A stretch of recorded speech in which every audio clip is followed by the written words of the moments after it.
Boom, boom, Did you boom. guys hear about Bruce Lee's vegan brother?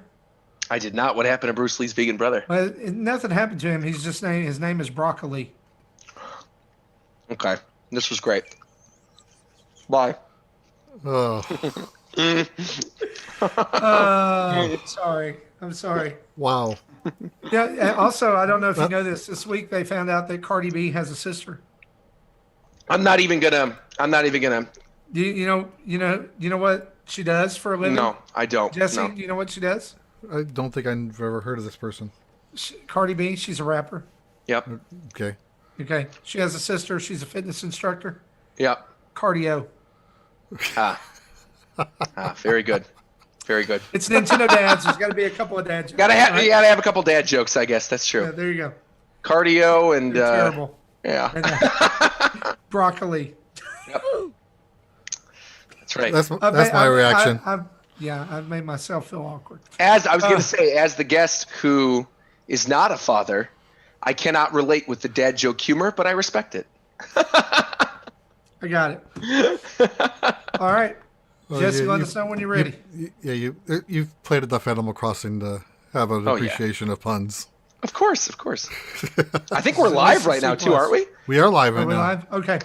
Cool. Let's do this. Make sure that I don't have a frog in my throat before we go. You're all good. Huh? I said Or a you're all toad. good. Yeah. Well, we're having that fun Saharan dust cloud come through starting tomorrow, which is man. like totally on brand for 2020. Man, yeah, honestly, with everything else going on, I it's expect to look out my window one day and see like the mummy's face coming out of the out of the dust cloud. Yeah, And then the year will just end with Lavos. Yeah, that's it. That's it. It's gonna be Chrono Trigger. Chrono Trigger just takes us all the way back. Yeah. All right, let's do this. All right, in 3, 2.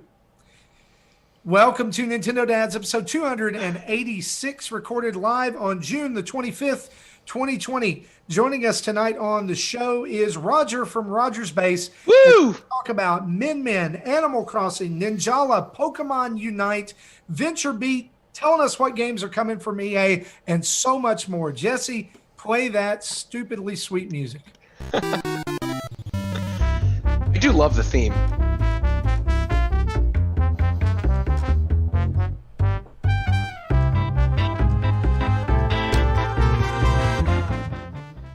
Hey guys, welcome once again to Nintendo Dads. It's Marty here with two guys. One of them is a Nintendo dad. The other is he just loves Nintendo. I'm just a guy. He's just a guy, but that's okay. We let him on the show because every time he's on, it's so awesome. It's episode 286. It's it's June 25th. 2020's got me all screwed up. I was going to say, I don't blame you for thinking it's July. Let's just to be go on and honest. skip. That happens as soon as Mecha Dragon says it's fascinating how you guys never screw up these intros. There you go. See? Yeah, So- we do. You so just don't know it. So we can blame him. Right, yeah, it's his fault. Speaking of faults, Jesse Waldack, how you doing, buddy? Pretty good. It's one of those weird long work weeks that I haven't had a chance to play hardly anything. But I've got something to talk about. As you can tell, I'm less than thrilled, but we'll get to that. We'll get to that later. All the stuff I've been playing has been good. So if you guys wanted positivity, this is the week to tune in. So I got a lot of that stuff voice to talk that you're about. hearing once again, joining us all the way from Roger's Base is Roger. How's it going, buddy? That's right. It's going good. It's going good. I'm actually not technically at Roger's Base right now. I am in Vegas, quarantining at my girlfriend's parents' house. And I brought my green screen, my whole stream setup and everything, so it's been pretty okay. I've been able to play through a bunch of games, and I'm excited to talk about them. I always like being here with you guys. It's always fun. Yeah, and Roger is, if you know from his past appearances on the show, Roger brings a certain energy to the show with him, and we appreciate that very much. And we want to thank you for hanging out with us tonight. Of course. And guys, for the first time in about 3 months, we actually have what I would call a plethora of news to talk about tonight. Tons of stuff coming out this week. And so why don't we just go ahead and dive right into that, shall we? I'm here for it. Let's go.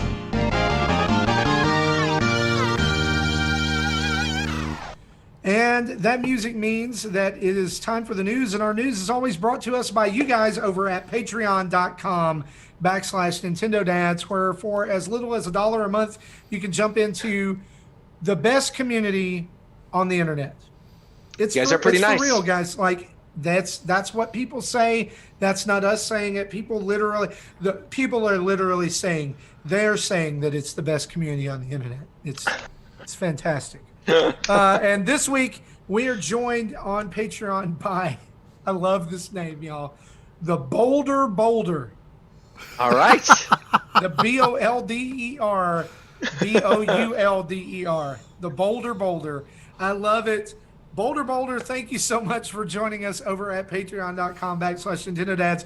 And you can be like the Boulder too, and you can head over there tonight, right now, and join up and get access to our Discord, to patron exclusive pre and post show audio, and all kinds of stuff. And let me make an aside here and say that tonight on our post show, Roger is going to answer your questions. And we started this with our guests a few months ago, back in February. And what we're doing is this: is that these are, Roger, I hope you're ready for this. These are no holds barred questions. All right. And now we want you to make them appropriate, not safe for work questions, because we are a PG show. We are a show for families. PG-13. Come on, of course. These are questions that you can ask Roger that don't necessarily pertain to anime or gaming or anything else. Just what do you want to ask him about? And so what we want you to do right now is if you're listening to the show or you're watching the show right now, we want you to leave a question for Roger at nintendodads@gmail.com. All right, just open up your Google Gmail device, whatever it is, be it on your desktop or on your phone, and send us a question. And we will get those to Roger, and he'll answer those with the little bit of time that he has left tonight in the post show. And again, guys, tonight's show may be a little bit shorter than normal because Roger is working on a time schedule, and we want to be respectful of him and his time. And that's why we're going to dive right into the news right now. Again, patreon.com/Nintendo Dads. Go over there and get locked in. This week, I think one of the biggest news items, Roger, and we're just going to jump in right from the jump and talk about this because I know that you will have a ton of energy and passion here. Brand new Smash Brothers character. Yes, I almost said brand new ARMS character. Brand new ARMS character. It's like not quite yet. We're not getting an ARMS 2 quite yet. Brand new Smash character revealed this week. Yes. Min from ARMS joining the roster. By the way, totally called this. Said it in several communities leading up to it. I said they were like, "Who's it going to be? Who's going to be?" It could be anybody. I was like, "It's going to be Min or Ninjara." There you go. It is, and they even came out. They brought that up in the presentation. Yeah, it was almost Ninjara. But I like personally, I love this choice. Yeah, Min's a cool choice. I think it works super well. I loved the presentation. I thought it was done so well. Even I thought it was cool that it was from Sakurai's house. Yep.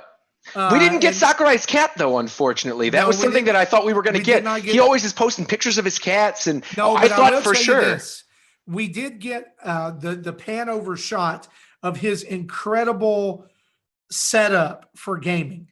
Right. The two TVs. Oh, it's beautiful. All the systems impeccably placed. It's clean. Everything's, all the cords are stowed. And I was just like, I wanted that setup so bad.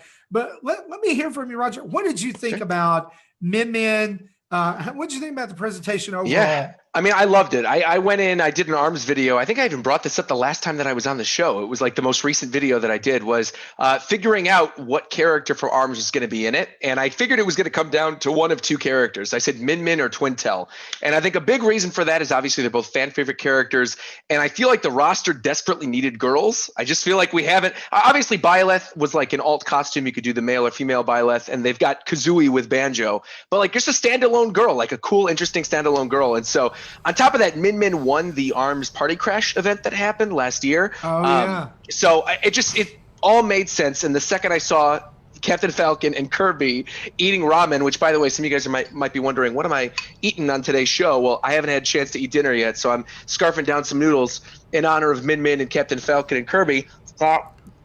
But people who listen to the podcast are probably like, what the heck is going on right now? But this is why you watch the podcast on YouTube. I thought the trailer was absolutely magnificent. That was definitely not the best idea for a bit, because now I have cheese all over my mouth. Give me 1 second. Well, while you do that, let me say, I loved the animation. Like, I loved the way that it opened up with a little animated short where, it was kind of King of Fighters-esque, where they're all grabbing for the Smash invitation. I thought that was neat. And I am really happy that they didn't go the easy route. What I thought was going to happen was they were going to do a continuation of the Incineroar and Ken trailer, kind of like what they did with Banjo Kazooie, where the continuation of the King K. Rool one. Yeah. And they didn't. And I thought it could have been very easy for them to just do, Incineroar looks behind him with the villager and all the other things from that trailer. You see Springman or Minmin or whatever jump down from the rafters, and I thought that would be that. And they didn't. They went out of their way to really make it look amazing. And the cell shading that was in that trailer, like, it makes me want an ARMS 2 in that visual style. So I really, I loved it. I think one of the other ways they could have went with that would have been a callback to the announcement of ARMS in the original Switch presentation. Sure. Maybe a callback to that, but still, I thought this was excellent. I love. Let's talk about Min Min as a character. Sure. Because I think this is the first time that we have seen the individual buttons for individual attacks. Yes, with the A and B button with each arm is incredible. Yes. And the range of the character I find fascinating as well. Like how you're basically able to stand in the middle of the stage with A, reach to the right side of the stage, with B, reach to the other side of the stage. And the ability to switch one of your arms as well, too. Mm-hmm. You could basically play keep away with the Chakram arm that's running circles around the ledge while you're holding down the A button and shooting lasers with the other hand. And again, like, it sounds like something when they were describing it, like, oh, that's going to be broken. Like, why would you play any other character? You've got this amazing range. But Sakurai went out of his way to clarify that really you've no up close game at all. Like, there's nothing that you can really do up close outside of I think it was like her up tilt, her up smash, and her down smash. Pretty much everything, and her like jab kung fu attack thing too. Beyond that, there's literally no other thing that she can do up close. And so it really does come down to the stage control and having to figure out, I want to be in the middle of the stage. I'm going to knock you off the stage or throw you off the stage or something and make sure to keep you there utilizing the range of my other attacks. And so, yeah, she's absolutely fascinating. It's definitely going to be a fresh approach to Smash. Yeah, for sure. To play as her, to use her. She'll be incredible in doubles, too, I got to say. I think, like, if you are playing a close range fighter and then you've got your doubles character or your team character is Min Min, I mean, you have one person standing on the other side of the stage, someone else rush down and get really close, like a Mario or an Incineroar or something, and just do like heavy damage, and you're good. You'll win. I was actually thinking as you were saying that Bowser and Min Min are going to be. Oh, Bowser and Min Min will probably be really good. Yeah. Oh Little my Mac? gosh. Little Mac is definitely Little another. Mac would be great. Little Mac probably especially because he is all about stage control. It's not really about aerials. And Min Min has that really cool up B with the recovery where she's basically invincible because it's her arms are what she launched off of. And so the attacks go straight through her arms as she's jumping, which is, fascinating stuff. It's going to be good. I also really thought that the stage that they picked, Spring Stadium, is, I mean, it's definitely one of the ones that most people know from ARMS. It's one of the more iconic stages, I think. I love the added jumping platforms and the fact that those actually, cause different attacks and things as you jump off of those, and that you can use those, ARMS drones delivering items during it. It's just, I loved ARMS. I think that it's probably one of the. I think ARMS is one of the saddest tales of the Switch in its 3-year history because they basically just cannibalized it. Which is, it's strange because I hear that argument a lot, and I also agree that I feel like ARMS is a heavily underrated game. But the way people talk about ARMS, it's funny because it's like the game was a big success. This was a new IP fighting game that sold 4 million copies in its first year. Like that's legitimately amazing. And you think about the roster compared to like the roster in something like Smash Brothers, where you've got like 80 characters versus the 12 that are in ARMS. I think it's 12 or 13 that are in ARMS. and you think about the amount of content that's really in ARMS compared to a lot of their fighting games, and I would actually say that I think it's getting still a lot of love to this day. And the fact that they're really pushing it in the Smash DLC says to me that there's definitely a plan to make this a franchise. This was not a one-off thing. Sure. They're going to be doing more with it. And I also wouldn't be surprised, considering what Sakurai said during the presentation, where, you know, the series doesn't actually have a protagonist, despite it seeming like it's Springman. Everybody's the protagonist, and they can choose to do whatever they want. I would be shocked if, given the push that ARMS is getting with Min Min as a playable character, if they did not go ahead and make Min Min sort of like the star of ARMS 2. Sure. If there does end up being one. She's the cover art. Exactly. Here's the thing, like when I say that it was sent out and it was cannibalized, like I don't think that Nintendo meant to do that, but I think it was just that you had two games that were meant to be played online, that were meant to have a good online base, and one of them was new and one of them was Splatoon 2. Right. And people gravitated towards Splatoon, and it kind of, I think, unknowingly, they cut the legs out from under it a little too soon. Now, 4 million is absolutely nothing to sneeze at. No. Especially for a brand new IP. But then you look at what Splatoon has done, and I would have liked to have seen a little lead time between them. I think it did okay. I think it could have done much better if it hadn't been followed up literally 30 days later by arguably Nintendo's biggest online game.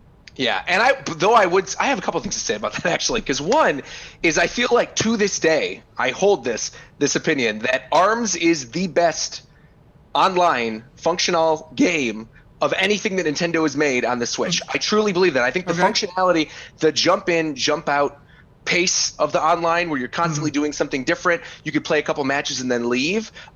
Rarely there's lag. You rarely deal with lag like something like Smash Brothers. You rarely deal with dropouts like something like Mario Kart. I feel like even with Splatoon, occasionally you'll get in a squad of 8, and halfway through the game, 4 people will drop, and then all of a sudden it's like the entire thing's one-sided, but you still have to play through that match. Whereas ARMS, because it's so it's played in such short bursts, it's really a great game to play online, and I think to this day still has the best online of any of Nintendo's major first-party internet games. Now, the other thing I want to say, though, is going back to what you were talking about with the Splatoon thing, I think Nintendo probably already saw, I don't know this for a fact, but I assume they saw ARMS as sort of like a test, more so than Splatoon, which was set up really as this huge franchise, when the Wii U really didn't have that much. They had a big franchise that needed to do well on the Wii U. They made a sequel game. Obviously, Splatoon is massively popular, especially in Japan, and so I think they knew they had to get that out within its first year.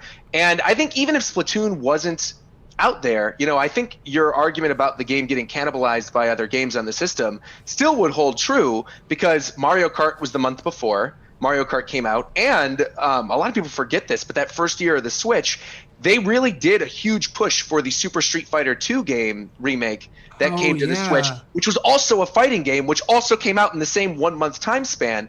And I think there was a lot of nostalgia for people who maybe picked up a Switch who haven't had a console in a long time, who went, oh, a remake of Street Fighter 2, I love that game, and might have jumped on that instead of, jumping on something like ARMS, which again is a new IP, isn't really established. So, yeah.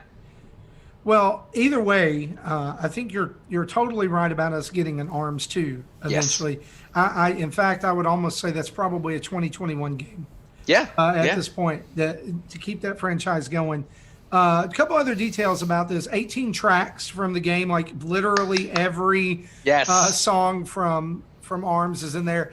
And Sakurai makes the mention here that they didn't have to really do anything to them. No. There's also two new arrangements. That's right. And one of those names was redacted. Yeah. So no. So the stage in ARMS, I saw a lot of people who are not ARMS fans who misunderstood what that was. There is a stage in the game ARMS where the stage is titled Name Redacted, because it's the secret laboratory for Dr. Coyle, who's one of the characters. Oh, yeah. So a lot of people who aren't deep into the ARMS lore saw that and were like, what the heck is this about? What track are they going to put in? Yeah, I'm one of them. That's why I've never played ARMS. So There you go. So two I was confused about that. To be fair, that's one of the best tracks in the game because it's not a simple remix of da da da da. Whereas pretty much every other stage is that. The Name Redacted stage has all these weird sound effects in it, and it's really cool. I think people are going to enjoy it if they haven't heard it before. Yeah. So from there, they announced this is launching from now in 4 days. 4 days, Min Min is out. This will also bring with it, I believe, version 8 of Smash. And with that comes some new features as well. New Mii Fighter costumes. I thought some of these were really cool. Vault Boy, who? Yeah, Vault Boy as Gunner. That came out of nowhere.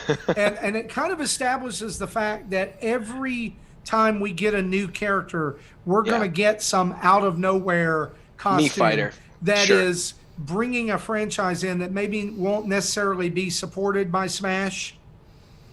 In a DLC way. Sure. Full DLC character. So far, we've seen Sans, which was fantastic. Cuphead, which was fantastic. Vault Boy looks no different. I love the fact that these are not just costumes; they're actual skins. Yes, it really makes it look like the character, exactly. Yes. Like when you play as Sans or Cuphead or Vault Boy, it really just looks like a character model. Are we getting a music track with Vault Boy, or is this one just a skin? They did not announce one. Which makes sense, because I can't imagine what they would put in for music from Fallout. Like, a lot of Fallout's music is licensed music, so part of me is like, "Take me home, country roads." I can hear them. They're not gonna do some remix of "Take Me Home, Country Roads" for Vault Boy. That would be hilarious. But, I think moving forward, I completely agree with you. I think that every one of the upcoming DLC characters, it's going to come with some type of special Mii Fighter as well. Not come with, but like launches at the same time. Here's my prediction. You want to hear my prediction? Please, yes. I want to hear it. One of these out of nowhere Mii Fighters. Please don't say it. Please don't say it. Sora from Kingdom Hearts. Oh, okay. That's fine. That's fine. What did you think I was going to say? I thought you were going to say Geno, because we have not yet seen the Mii Fighter costume for Geno from Smash 4 yet. That's correct. And it seems like there's a very high likelihood that we're going to get Paper Mario as a DLC character because of the new Paper Mario game, and it seems like they're leaning more towards first-party stuff. And so I'm legitimately worried. I feel like Sakurai gave us Ridley and K. Rool and all these characters people have been asking for literally since Melee. And Nintendo is saying, you've got to put this in. Yeah. So I feel like Geno's the last holdout, and I think maybe the reason why they're not putting in his Mii Fighter costume is because they're literally going to make a really detailed Sans-type costume for Geno for the Mii Gunner, and maybe launch that alongside Paper Mario if he ends up. Okay. In fact, I'm going with that. That's my prediction. Paper Mario gets confirmed as one of the characters, and then his Mii Fighter that launches with him is going to be Geno. You heard it here first. Let's circle back to this in a minute, because you and I were talking before the show started about who these next 5 characters could possibly be, because the field is wide open. Yep. At this point, a couple other things I did want to mention. From these Mii Fighters, Ninjara getting a Mii Fighter, which I think is cool that you'll be able to at least have one more ARMS character. Heihachi from Tekken. Yes. Which looked really cool. And Callie and Marie getting fighter costumes as well. I wasn't as hype about those as some people were. I liked seeing Callie and Marie. I would have preferred Pearl and Marina. I just like them better. But I mean, Callie and Marie are cool. And the big one I did like, the one I really did like, was seeing Heihachi come back. Because I've seen a lot of people debating, of all these third parties that are in Smash Bros, it seems like the only one that doesn't have multiple third party characters outside of Microsoft, which makes a lot of sense, would be Namco. And Namco developed the game, for God's sake. So you'd think at some point we'd get another Namco character. Yeah. And one of the big ones that everybody talked about was Heihachi, obviously, because he's from Tekken. But now it seems like that's probably not going to happen, and that this is the Tekken representation. So, also launching with this version 8 update are Spirit Battle rematches. Yes. Which will allow you to play against spirits you've unlocked. And then you will get a high score for that, which will then be added to a running total high score of all spirits combined. Sakurai literally said, "We know you like big numbers, so you're going to get a big number from this." What I really hoped this was, and it doesn't seem to be, is that spirits that you've seen but not unlocked you could rematch against them directly from your list. Because I have several of those, and I'm at a point now where I've got like almost 1,200 spirits out of the 1,400. And when I go to the spirit board, very rarely do I get one that I don't have a check mark by. Right. And so that gets really frustrating, especially when they're adding new ones via DLC, and that just bumps it up how many more I've got to get. Yep. And How often is the spirit board rotated? Do they... Like every 5 minutes.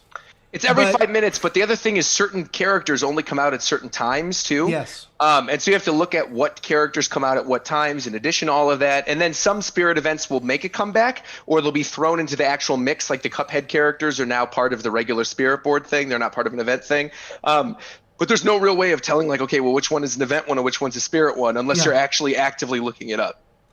Yeah, and there's about to be a new event. I think it's this weekend, the Nefarious Ne'er-Do-Wells events, which is basically all villain spirits. And you have the opportunity, I think the big ones are like Taboo and a couple other big Pirate, bads. King K. Rool or something. Pirate, King K. Rool, Yeah. and someone else. And then a whole list of others. Waluigi, my boy, he's featured on the... He's in there too. Yeah, that's right. He's in there. Sakurai ends the stream by showing off 2 brand new Amiibo. Guess what, guys? Amiibo are not dead. But they are not. I do want to highlight something that he said. He shows off the Joker Amiibo and says that it will be released in fall of 2020, which, by the way, Joker Amiibo looks ridiculous. Yeah, it looks really cool. Super cool. The blue fire coming off of the bottom. Super cool. Looks Love great. it. He then shows off the Hero Amiibo, which both of these I love, have been chilling behind a plant on his coffee table the entire time. When he brings up the Hero Amiibo, he basically says, this one's been tooled, but we don't know if it's going to get released or not. So what's going on here? I think he just means the final design of the hero. Like whether or not that's the one they're going to go with, or if it's one of the other 3 heroes, or it's obviously still a work in progress, right? These Amiibos, they go through a lot of testing. Sometimes the stances of the characters change. Sometimes there's an extra little plastic bit that's on there that they have to. So I think that he was just saying. Hopefully it's not yellow. Hopefully, yeah. I did not like the P yellow link thing. Yeah. I think that's what it was. Hero though. looked great. I think that I honestly feel like that iteration of Hero, that design is the one they need to go with, because that's the one that's most closely linked to the Switch. Right. With Luminary. Right. And so I just think that that's the one they need to go with. It's the one I choose to play with when I play as Hero. That's just my opinion. But those apparently are coming out in fall 2020, which lends us hope that if you're out there and you're wanting a Banjo Kazooie Amiibo, that's coming. Oh, yeah. Probably next year. And I will 100% get that. I don't get really every Amiibo now. Like I used to collect a lot of them and trade them and things like that. But now I know, like Banjo I need to have and Joker I need to have. I'm super upset because I missed Simon Belmont. Well, you didn't miss it. I mean, just go on Amazon. You can always order one. Yeah, but they're like $40. No, they aren't. What the heck? You're looking at the wrong websites. I will link you. I was going to say, if you go on Amazon or you go on like a Zen Market or some type of thing like that has like Japanese collectibles, you could definitely get one. You could actually import one from Zen Market, which is in Japanese. I mean, the site's in English, but I mean, you could order it from Japan, have it get sent to you. It still works exactly the same. It's the exact same Amiibo, and it'll be cheaper. So just do that. Okay, I'm gonna have to go check this out because I gotta get. I've got to get Simon. That was Simon's awesome. Richter too. Richter's super cool. There were plenty of Richters around here, but I was like, I can't buy you until I buy Simon. So I can't do that. So that's coming out, guys. Next Monday, get ready. I would say more than likely that's going to be an early evening dinner time-ish release. Yeah. It's been like 6 p.m. around for me when that's come out every time. So like 5 p.m. Mountain Time, 4 p.m. on the West Coast. That'll be out, and probably they always do the update and then they release character later. Yeah. So I think what's probably going to happen is that the character and the update will most likely come out, like you said, around 5 my time, like Pacific time. But I don't know if you guys are planning this either. I know one big thing that a lot of people are doing that I've seen talked about on Twitter is that people are going to be logging onto ARMS in the morning like and playing ARMS while getting ready for the Smash update, and sort of like flooding the servers. So then that way, when people are trying to download the update for Smash Brothers, it doesn't crash and no one's actually able to download it. You know how sometimes with some of these Smash update reveals, every time.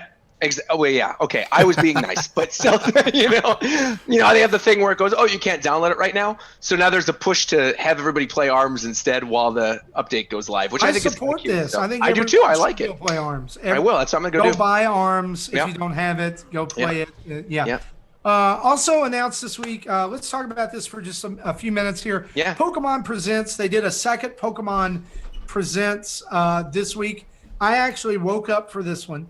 Which I'm so sorry. I'm so sorry. I woke up for this one because the rumors were swirling, right? There was tons of energy behind like Let's Go Johto and all kinds of stuff. And then I sat for 11 minutes and watched them introduce Pokemon Unite, which is a Pokemon MOBA. Yep. Which if you don't know what that stands for, what does that stand for? It's like massively online battle action, I think. Massive online battle arena, I think. Arena. Yeah. Okay. So basically what this is it's 5-on-5 team battles where you don't catch Pokemon, you just control a Pokemon who is trapped in an arena and forced to fight other Pokemon. Well, as Mecha Dragon describes it in the chat, it is indeed basically Pokemon's version of League of Legends. Yeah. Yeah, it is. It's League of Legends. It's Valorant, right? I mean, it's. What were you saying, Jesse? I haven't played a MOBA, but my understanding of how the gameplay is there are wild Pokemon that spawn. You defeat them to level up to gain abilities and evolve, etc. But the actual points you earn are you catching Pokemon and then going back to a safe space to deposit them. Yeah, it's defeating the wild Pokemon. And defeating your opponent's Pokemon gets you points, which you then take to your nodes and drop off. But you can also try to capture nodes from the other team or destroy their nodes. Yeah. Basically make it harder for them to score points. Yeah. The unfortunate thing about this is, I sort of knew going into this was not going to be a Let's Go Johto or a Diamond and Pearl remake type situation. If you listen to Japan Time, I had mentioned specifically on there, everybody was talking about, we're going to get remake games. And I said, you got to remember, we still have not yet seen that Detective Pikachu sequel that people were talking about. It could just be something on the level of that. And maybe that's what you should expect. And everyone said, no, there's no way. There's no way. It's going to be something huge. And I said, okay, well, I'm driving to Vegas on Tuesday night. I'm not waking up at 6 a.m. to do a live stream of this thing. And I'm telling you, it's probably not going to be that big of a deal. We'll see. Sure enough, what happened? And all of my timeline was going, all right, Roger, you're holding the W on this one. That's good. Because I don't know. There was a gut feeling. I felt like, especially after watching the second presentation, obviously a Pokemon MOBA is a huge deal and could potentially be very successful, especially because it's free to start. However, I think the reason they separated this was because I think they kind of knew, or at least Pokemon Company International in America knew, that Pokemon Snap is something people have been waiting for a long, long time. And obviously this Pokemon Unite game is a huge push for the Pokemon Company. And I think they just did not want the hype of a new Pokemon Snap game to completely overshadow that of a brand new MOBA that they're obviously putting a lot of their time and a lot of their, Here's my take on it. I love that idea. I think that you're giving them a little... You're lifting them up a little bit. Here's what I think it is. If we introduce this when we introduce Pokemon Snap, people are going to crap on it, and it's not going to make money. It could be that too. I think that kind of goes hand in hand, right? Because this obviously got a lot of hate when it got announced too. They want the spotlight on Pokemon on Unite so that people get excited about it, and if you'll notice during the live stream, they made a big deal about showing how excited people were to play it. See, but the crazy thing about that was Reagan and I were watching that in the morning, and she's a huge Pokemon fan, like a huge Pokemon fan. We woke up, had our coffee, opened up the laptop, I turned it on, and we're both sitting there watching it, and she literally couldn't make it through the 11 minutes. It's 11 minutes of a presentation, and it was 8 minutes in, she's like, I'm done, and she got up and went and did something else. And the way that they're pushing this game and the way they're talking about it, it doesn't look exciting. They could feign excitement, but it doesn't look exciting. I mean, it could be good, who knows? But the way they presented it was not good. The thing I always go back to is the like the Animal Crossing City Folk commercial they did, where it was like the two middle-aged women sitting on the couch going, "You can collect seashells." Now, my mom is a middle-aged woman who plays Animal Crossing. She literally texted me the day she saw that commercial when I was in college and City Folk came out, and she said, "This new Animal Crossing game looks so boring." That's how you know you failed. If you're going for your demographic, and my girlfriend is the demographic that would play this. She likes MOBAs. She likes Pokemon. She's who wants this, and she doesn't want it. So I think that's a huge issue. I thought the presentation came off very. The only word that I could think of to accurately describe what I was thinking of was it was very plastic. Yes. It was very. I guess another word would be fake. And yeah. But it felt that's forced. kind of a harsh word. Yeah, it didn't feel fake. Forced. It felt forced. Yeah. It felt forced. It kind of felt like not the original teaser for Ring Fit, but the one where they had the people talk about it. And it was like, the people made the memes like, "Hello, human. We love this video game, and we think you will too." Exactly. It was hey, but Ring Fit turned out to be good, so who knows? Ring Fit did turn out to be good. And here's the thing. I expect this to make $1 bajillion million zillion dollars. Sure. All they need to do is release. They release like a shiny Charizard skin or a Mega Charizard expansion or something, and like people will buy it. The thing about it is as soon as, quote, your favorite Pokemon is in Pokemon Unite, and you can be that Pokemon and fight with it. Yeah. It's over for a lot of people. And I think the other thing too is this seemed like a missed opportunity because with MOBAs, I think a big reason why people really play them is they're free to play on PC as well. There's a lot of people who just like play League of Legends literally on their old Chromebook, right? Like you can run on pretty much anything. And they're really missing an opportunity by putting this on mobile and on Switch and not on PC. Because I cannot imagine, they're developing it on a PC. And obviously you could play on mobile, you could play on a Switch. I can't imagine there's a situation in which you shouldn't be able to play on PC as well. That would expand their user base significantly, and I think we'd get a lot more people interested. Will come later on. Well, if it comes later on, it's too late at that point, though, because they're starting to set up this new MOBA. Yeah, so you're right. And see, I'm not in that whole scene at all. So this looked like something for me as a casual Pokemon fan. That's something I might pick up and play a couple of times. Right. But not something I'm just going to like sink a massive number of hours into. Yeah. Right. Like I just, and I do find this interesting. And this was our most voted on topic this week in our show topics poll, that Nintendo, it has been reported this week that Nintendo is quietly and slowly starting to lean away from mobile gaming. And that this announcement of Pokemon Unite comes at a really weird time. Yes. When that is also being talked about. But I think there is some on the other hand, Pokemon Unite has nothing to do with Nintendo. I know that, but because Pokemon has existed on Nintendo systems for so long, I feel like they're almost synonymous now. Right. I understand that there is an applied and often very confusing. People think Pokemon, they think Nintendo, even though Nintendo has never developed a Pokemon game, to my knowledge. It's always been Game Freak or someone who was outsourced for it. Well, and in this case, this was outsourced to an outsourcer. I guess that what they're saying is that it's Nintendo, not even Game Freak.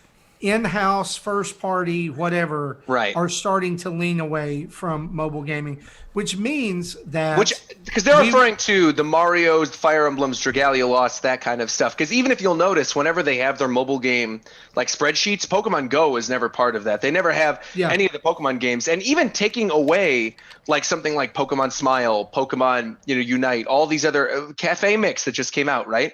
There are actually a lot of Pokemon apps that already exist on phones that are actually relatively successful. Pokemon Masters is still running. Pokemon Shuffle is still on there. Pokemon Troze is on there. There's Pokemon, there's all kind of Pokemon apps. And so I think Nintendo with this, again, I agree with Jesse, I think was not referring to the Pokemon announcements at all. But I agree with you completely. The timing was very strange. Yeah. So what I want to think about is, or go back to is, we were told that at some point there would be a Legend of Zelda mobile app. Probably a game at some point. Yeah. I think this probably puts that in limbo.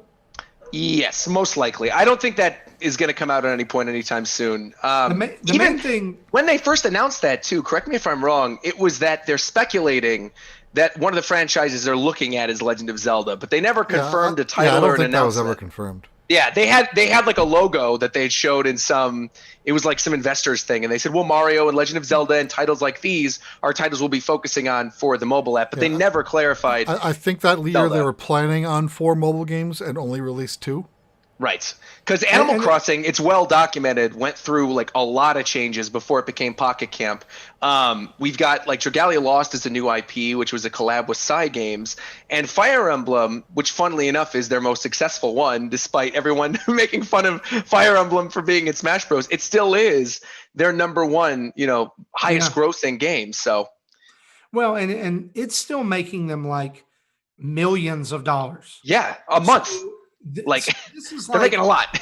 It's kind of odd to hear this announcement, but honestly, I feel like it's probably for the best because the games that we thought, like traditional Nintendo gamers, the games we thought would just really set the world on fire on mobile, didn't. No. Like Mario Run, as fun as that was for 10 minutes, it did not scratch the itch. It basically showed that automatic Mario is not fun.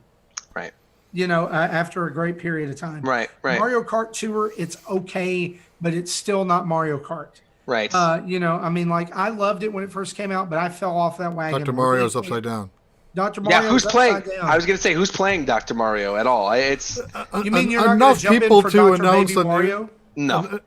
Yeah, another new doctor. I'm like, babies. Yeah, I think the thing to me is that I think anybody who's played gacha, like I play a lot of mobile games. I play a lot of anime themed mobile games. I could have told you this is going to be the case. Like the things that do well are gacha type games. I think if Nintendo and the way I took this is that Nintendo said they're not focusing on mobile game efforts anymore. I think maybe what they assumed with the Switch was that obviously having all their major development teams focused on the main like one console, with the Switch being a handheld and a console, they figured their handheld quote unquote would be mobile, right? And so they'd outsource and sort of test the waters and see how things do. But mobile really is something completely different. And I don't think they're not going to ever make another mobile game ever again. That's not how I took this. What I think they're going to do is, like, instead of having 4 a year or something, they'll probably make one, right? And put it out there and test the waters and see how it does and then see how it makes money while continuing to, do updates for the ones that are obviously making the money, like Fire Emblem and Dragalia. And I think you'll see more of a fall. I think they'll give Tour probably another year. Now they introduce multiplayer, but I think that'll eventually fall off. Dr. Mario is pretty much dead as it is, and Mario Run no one's touched. And I think a big reason for Mario Run is, again, because it was a premium game. It wasn't something that was free to start.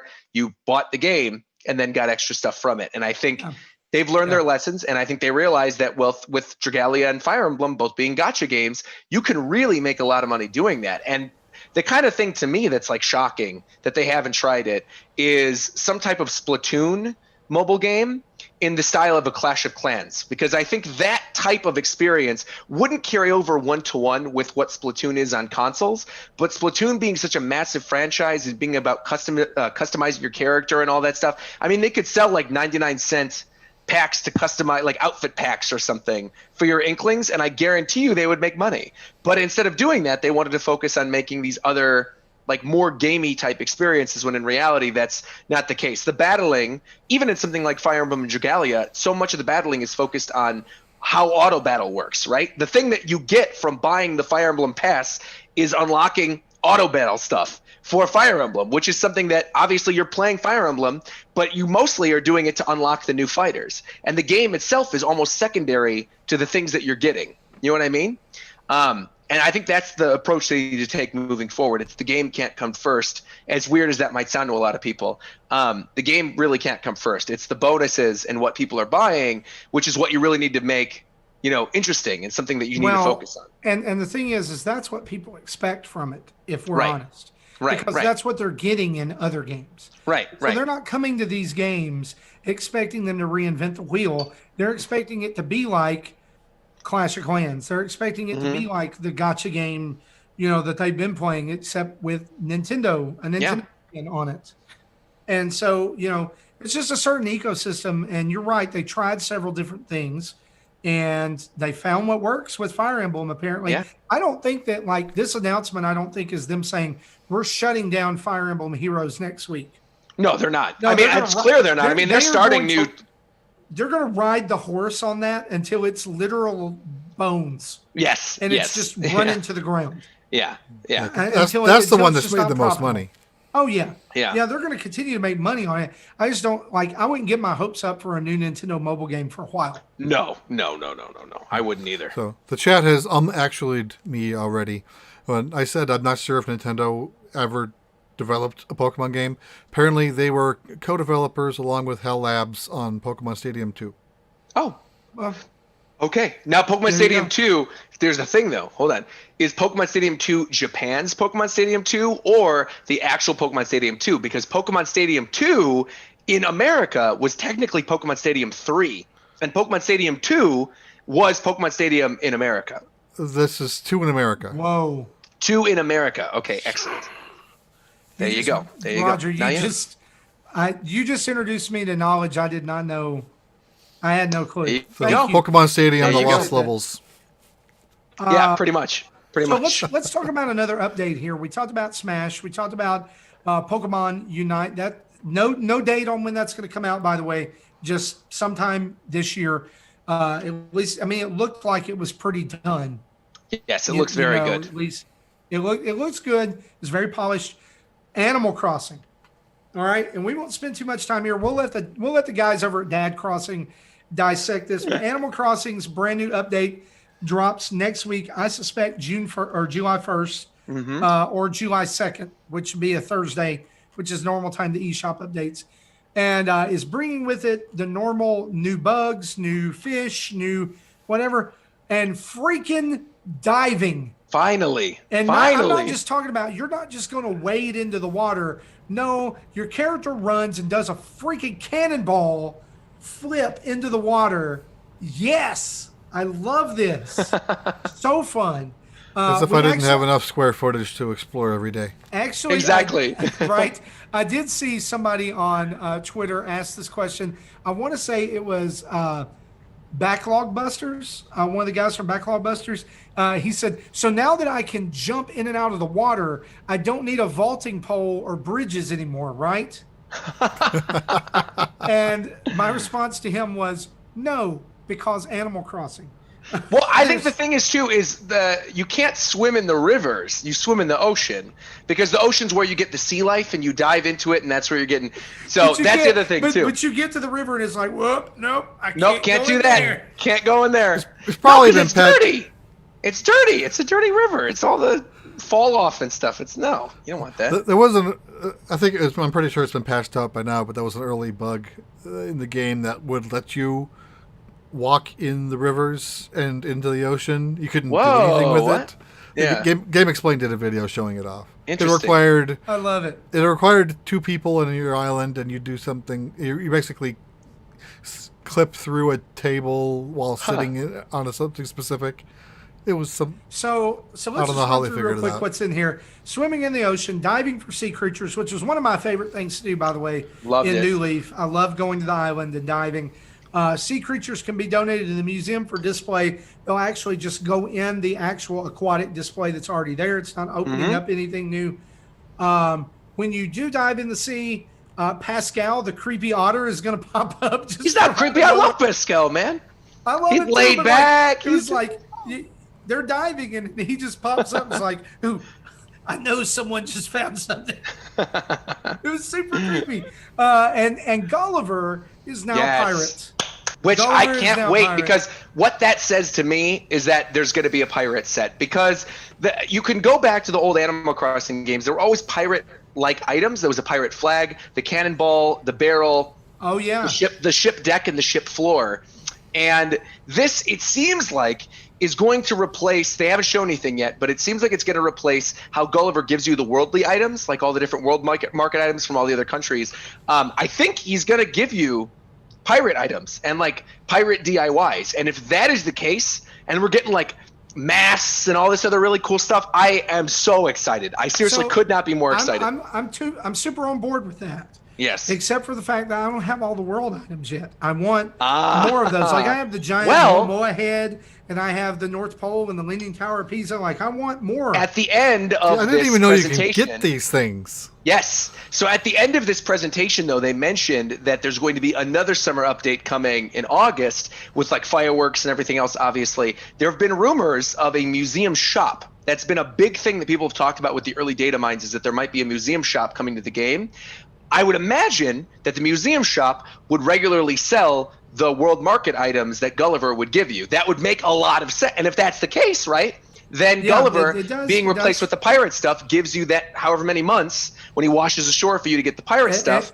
I want to notice in our notes right here that before we get actually again, July 3rd is the update day. Yes. July 3rd is the official. So and that's next Friday.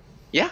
So we're getting Min and brand new Animal Crossing same week update when we and two. Russell asks if he'll still get rusty parts off of them. Probably. I would bet. I'd imagine. So I bet it's the same. Probably the same thing because y'all. I need so many rusty parts. If you're sitting out there and you're a listener of Nintendo Dads and you have rusty parts that you don't want anything to do with, I would gladly take them because I'm trying to build the robots. Of course. And you have to get 30 rusty parts. I have 5. Yeah, I think I have. All right? I think I have 4. And so there's a trick to this. Do you know what you're supposed to do? No, don't tell me. Here's the trick. This is how you get a lot of them.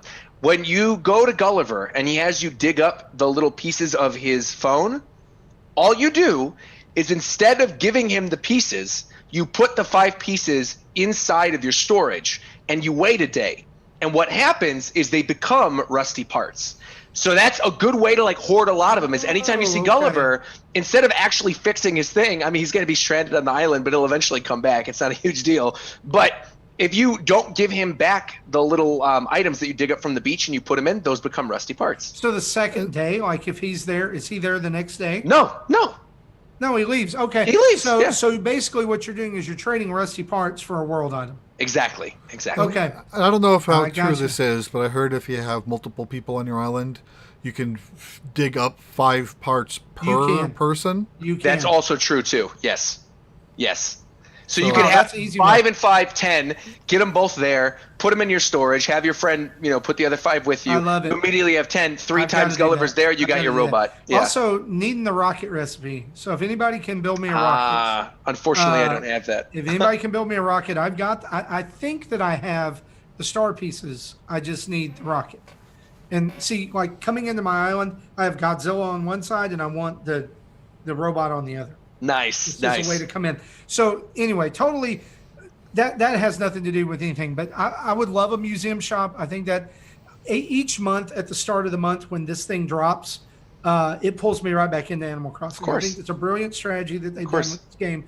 And don't let me forget to mention too. I don't want to forget to mention that Pascal, you can donate or you can use the things that you dig up in the ocean to trade for him for mermaid parts. Right. So you can get like a whole mermaid themed house and mermaid clothes and all kinds of stuff like that. I will tell you that I have very much neglected Reese and Cyrus this month because it's just boring. Wow. See, it's fun for me. I like going. I did it once and never went back. Wow. Well, and I also think the wedding set stuff is really ugly. What? You could customize it like in amazing, because all of the wedding. At first, I wasn't a huge fan either. But you can customize the colors of almost everything in the wedding set. And I mean, some of the wedding table thing, one of the colors for it just looks like a nice restaurant table. It doesn't look like a wedding table. The flowers you can customize, the literally everything that's in the set outside of, I think, the organ. Thanks for telling me this, because now I'm going to have to wait till next June to take more wedding photos. Right. It's a whole nother year. But anyway, that comes out next week too. Really cool week for Nintendo. It would be awesome if they would just drop something else. I mean, I don't know. And they 2D Metroid announcement would be really cool. I'd like that a lot. A what? 2D Metroid announcement. Yes. Yeah, Metroid Dread. Where are you at? Come on. Let's do it. Let's do it while we're pie in the sky dreaming. Roger, you know what? We didn't go back. I said we were going to talk about this. I'm scrolling through my notes. Sure. We didn't talk about who's next up in Smash. Okay. I think Paper Mario's got a really good shot. Paper Mario, and then we kind of got off track. We started talking about something else. You said Paper Mario, maybe a Geno costume there. Yes. And you alluded to the fact that you think this is probably going to be more first-party focused. I think so. Yeah, I think they also have a lot of stuff to push right now, and I think the big thing that a lot of people are sleeping on and aren't necessarily talking about is, like a Pokemon is going to happen. It's inevitable. Just like how people were disappointed with Fire Emblem in Pass 1, they are going to do the same thing with. And I wasn't, because I like Fire Emblem and I like Pokemon, but I think we're going to get. Who'd you say, Garbodor? Garbodor. No, we're not getting Garbodor. No, but. I think Urshifu, who is the evolved form of Cubfu, which has the G-Max form, which is a style change character between fighting and water and dark. It makes a lot of sense. It promotes the DLC. It's a Sword and Shield rep. It's a fighting character, which already makes sense within the context of Smash Bros. And the idea of what the stage would be, very clear. It's going to be the wild area. You'll have the wild area, either the Isle of Armor or the actual wild area in the game. You see the raid dens in the background with the giant pink lines coming out of the ground, and then every once in a while you see the thunderstorm and giant Pokemon Dynamax in the background attack this stage, and then it goes back to normal. You're flying on the back of the Corviknight taxi. I mean, it's there. Like, the stage is there. Like, I'm thinking like a moving stage. Of course. Like Super Mario 3D Land. Yes. Where it's a moving stage. That. You're on the back of the Corviknight taxi and you're going through the wild area. I mean, that's something that I truly believe is going to happen. And I actually think it's going to happen sooner rather than later. I don't think they're going to wait until the ending to do Urshifu, even though they're the newest character, like timeline wise, we would assume. But I think it'll happen probably before the next generation of Pokemon happens. I think they'll want to get it out while the DLC's still hot. Do you think that from now on they're going to make an announcement like they've done this time, which is like it's coming and it's an ARMS character? No, I think there's a couple reasons for that. One is I think they wanted to temper expectations for the first character in this pack, because the first one started with Joker, and obviously that was a huge deal, and people were let down. A lot of people were let down. Not me, but a lot of people were let down by Byleth at the end of Fighter Pass 1. And I think they wanted to set expectations to be like, look, this isn't going to be like a Dante or a Sora or a Master Chief or a Crash Bandicoot. Just wait. It's going to be an ARMS character. And I think the other thing is by not announcing what ARMS character it was, it made the trailer a lot more fun, because then you see the characters fighting over it going, who's it going to be? Who's it going to be? And so I actually think in the long run, even though I thought it was weird that they did it, I do think that it was actually a pretty smart decision. Now, as for the next Pokemon, no, I think they're not going to say the next fighter will be a Pokemon from Sword and Shield. I think most definitely they'll be like, it's Urshifu from the Isle of Armor, and that's that. I think it's going to happen sooner rather than later. I don't think it would be the end. And then, I think Paper Mario has a very, very good shot. I think a lot of people sleep on that choice, but the way that they're pushing the Paper Mario franchise right now and making a new game, it just seems highly likely that Paper Mario is something they would want to do, who would obviously play very different. That's something Sakurai is always looking for, is characters that play different than anyone else on the roster. I think some people make a joke that like he could be an echo of Game & Watch, but really there's a lot more to Paper Mario they could do. And we'll see. I see Mecha Dragon going, it's not going to be him. We'll see. Come back to this at the end of Challenger Pack 2. I've been right before. I feel pretty strongly Paper Mario is going to happen. Well, you had a prediction. I would say I would rather have it be Geno, though, to be completely honest. I'd rather it be Geno as a Mario RPG rep. So you had a prediction of a future Mii costume. Yes. How about this one? If they do Urshifu as the main fighter, have a Cubfu as the Mii fighter. Exactly. You have a cute little Cubfu as the brawler. Adorable. See? Jesse, you get the idea. You get what I'm going for. A very crowd-pleasing Mii fighter costume would be Hop. So we could just beat the ever-loving crap out of it. Well, I'm gonna throw one out there that maybe some people are going to be upset by. But I actually think in terms of the really like detailed Mii fighters, things along the line of Vault Boy, Cuphead, and Sans, I hate to do this to you guys. I feel pretty strongly One of them is going to be Crash Bandicoot. And I think what they're going to do is they're literally going to do the Crash Bandicoot, the iconic Crash Bandicoot like mascot outfit. I think it's going to be that, and I think it's going to be a Mii Brawler outfit or something with the Crash Bandicoot outfit. That's my guess. If they don't do Crash as a full-on DLC character, that is acceptable. Yeah, that is he needs a megaphone. Oh, he will, of course. Yeah, he'll have the megaphone in one hand or something, and he'll have the the full mascot outfit. So I'm going to throw this out here, and like Roger and I were talking about this before the show. This DLC pack is 6 characters and not 5. Yes. Right. Now, if you want to nitpick, you could almost say that Piranha Plant was number 1. You could. For the last one. You could. And it was fighters as well. The difference is it was free for early buyers and was not part of the fighter pass. Sure. Right. But other than that, total of 12 DLC characters. Yeah. So I really feel like, and this is just me, and maybe it's just hopefulness, whatever, that number 11, they're gonna wait till the very end, and they're gonna get my boy out of the box. He's gonna get out of the assist trophy. Waluigi is I'm praying to Miyamoto, to everyone, that this is it. Because here's the thing, you start to piece a few things together. Nintendo suggests the characters, right? Right. Nintendo suggests the characters. We get that. Sakurai said the first 5 DLC characters were already selected by the time that they announced the DLC. Yes. There was some lead time between DLC 1 announcement and DLC 2 announcement. During that time, President of Nintendo of America, Reggie Fils-Aimé, at that time said, and I quote, "Waluigi fans, we hear you." Right. We hear you. I mean, it would make for a great trailer if you get the. I could see the trailer now, right, where it's like a standard Smash Bros. Match, and you have these characters fighting, and one of them picks up the assist trophy, and it doesn't work, and they're like shaking it, and they're doing stuff to it, and they're like, "What the heck?" And then you see the crack on the assist trophy, and it breaks, and then Waluigi punches through, and it's like Waluigi breaks free or something. Is his? Yes. Like I could totally see that happening. However, I'm going to one up you, because I have a very strong prediction for who I believe is the last character. Okay. Now, do it. You look at the third parties that are already, have characters in Smash Bros. You've got Sega, including Atlus, right, with Sonic and Bayonetta and Joker.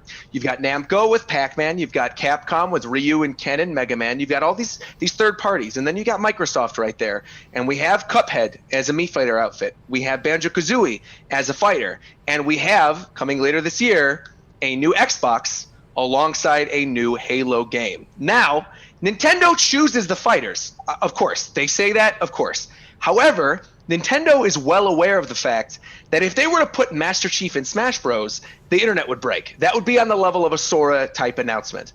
Sure. And Microsoft, of course, wants people to play their games, and they know what a huge deal Halo is. And of all of the characters, people suggest Doom Guy and all these other shooter characters. Of all the characters that could realistically, feasibly, be put into the game as sort of a T for teen type fighter, right?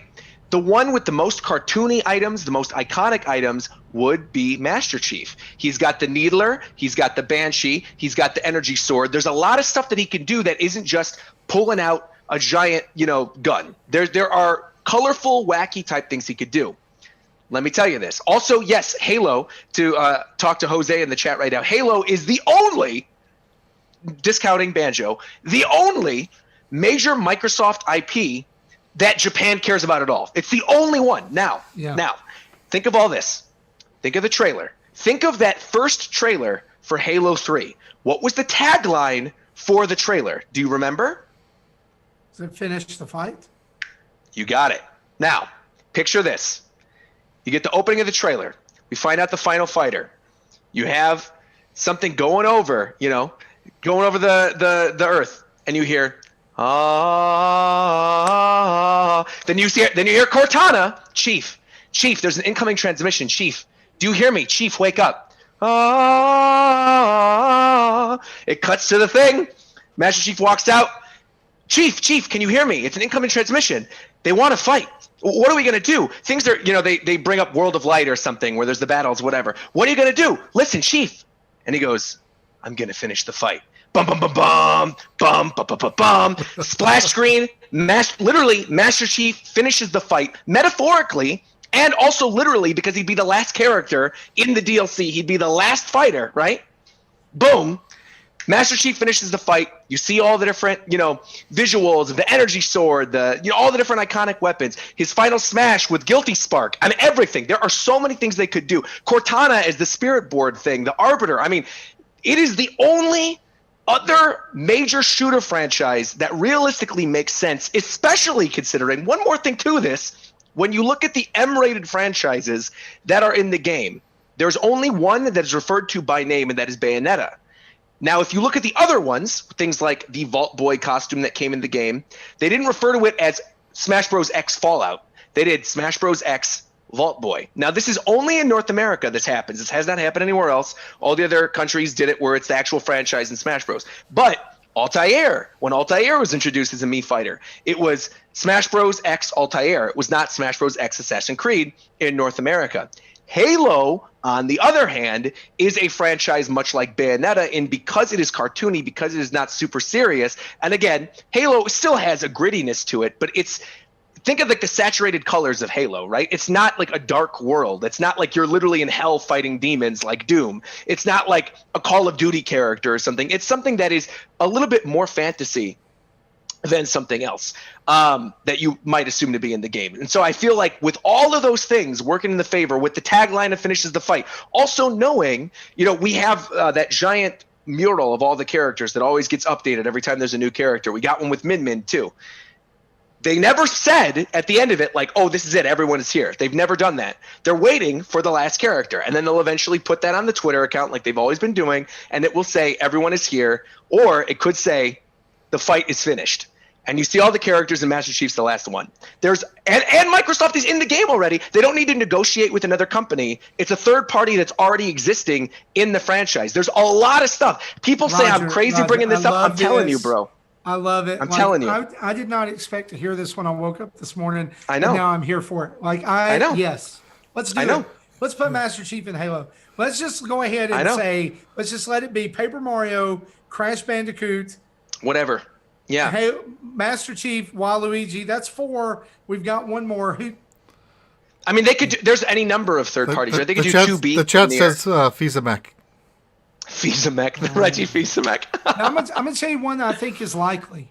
Okay. All right? I think is likely based off what we've seen already in Smash is some kind of Monster Hunter representation. That's literally where I was going to go with Capcom, because again, if you look at the characters and the franchises that are already existing within the world of Smash Bros. That don't have representation or have had previous representation, Monster Hunter had a Mii Fighter costume in Smash 4. There have been multiple Capcom reps confirmed for Smash Ultimate. We have not yet seen a Mii Fighter costume for Monster Hunter.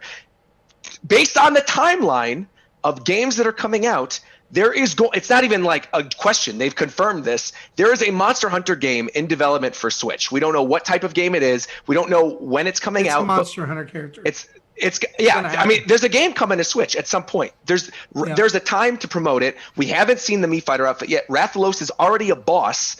I mean, all they need to do is make a stage, make an assist trophy like Cha-Cha or something, and put in the Monster Hunter, and then the whole thing with the character, right, is that you could have, for all the alternate costumes, you have the different armor sets. You have Zinogre, you have Rathalos, you've got all the iconic Brachiodos, whatever. You have the iconic armor sets, and there you go. Yep. And I also don't think, I'm seeing some people in the chat saying the Switch game will be a watered down Monster Hunter World. I don't think that's the case.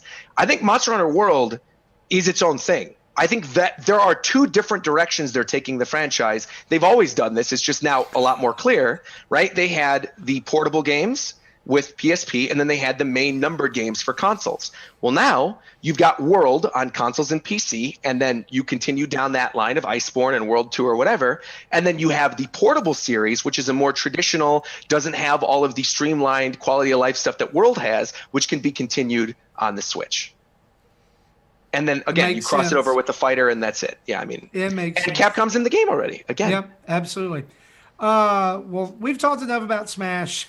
It's probably some people who are Master Chief. I'm telling you, it's enough. When this was recorded, on June 25th, 2020. I will say, come back to this. If by in fact, I will make this promise. I will make this promise. Clip this, whatever.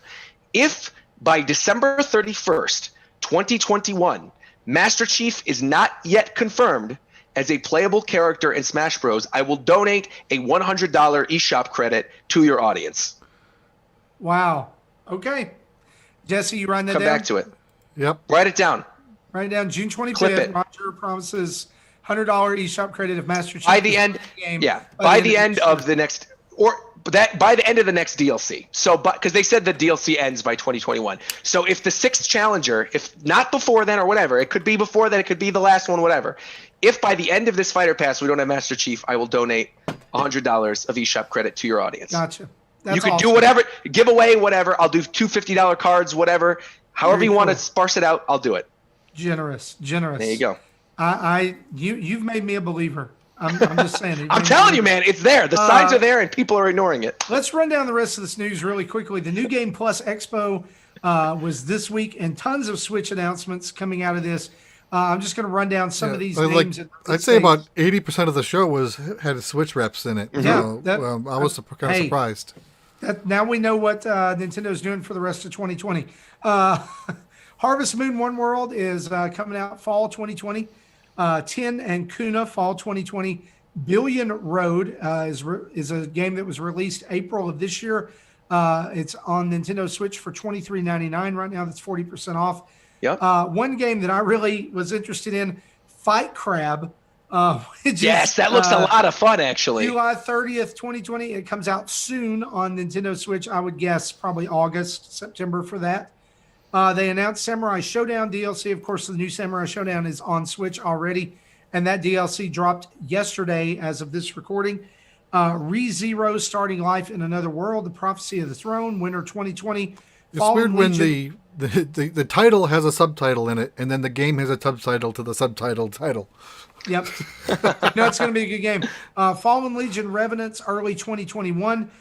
King of Fighters R2, which is a port of the Neo Geo Pocket Color selection that's exclusive to Nintendo Switch. By the way, there's your King of Fighters game to support Terry. There you go. July 2020. Other Neo Geo Pocket Color selection titles will be available this summer as well. Also, Legend of Heroes Trials of Cold Steel 4 coming to Nintendo Switch in 2021. And Trials of Cold Steel 3 comes out next Tuesday on Nintendo Switch. I thought it was weird that they announced 4 and 3 isn't even out here yet. Right. Cafe Enchanté, which is a Nintendo Switch exclusive fall 2020. Escape from Asura 2021. And I love this one. Bloodstained Curse of the Moon 2 coming soon. Really cool. Pretty cool. I love the first Curse of the Moon. It's a better Castlevania than most Castlevania games. I'll agree with that. Yeah. Fairy Tail July 31st. Samurai Shodown Neo Geo Collection. Yes, love this. Absolutely. 7 games with museum artwork and other bonus features out in July 28th. Pio Fior Faded Memories. Nintendo Switch exclusive fall 2020. Pretty Princess Party coming fall 2020. Can't wait. Game of the year. Yeah, Game of the year. It's right exclusive. Shiren the Wanderer, The Tower of Fortune, and the Dice of Fate. A roguelike, which means I'll be buying it probably. 2020. Montage was then shown. These games, we don't know if they're coming to the Switch or not. But I just want to hit some notables here on this one. Shantae and the Seven Sirens we know is already out. Also, RPG Maker MV. Prinny 1-2 Exploded and Reloaded. That's probably coming to Switch.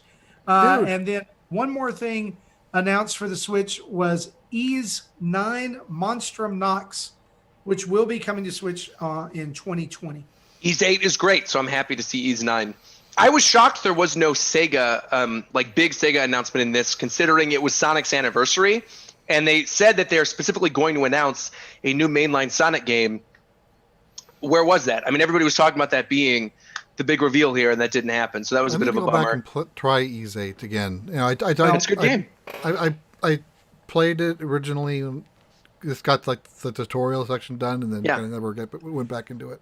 Roger, there was no Sonic announcement because Sonic Mania 2 is not done yet.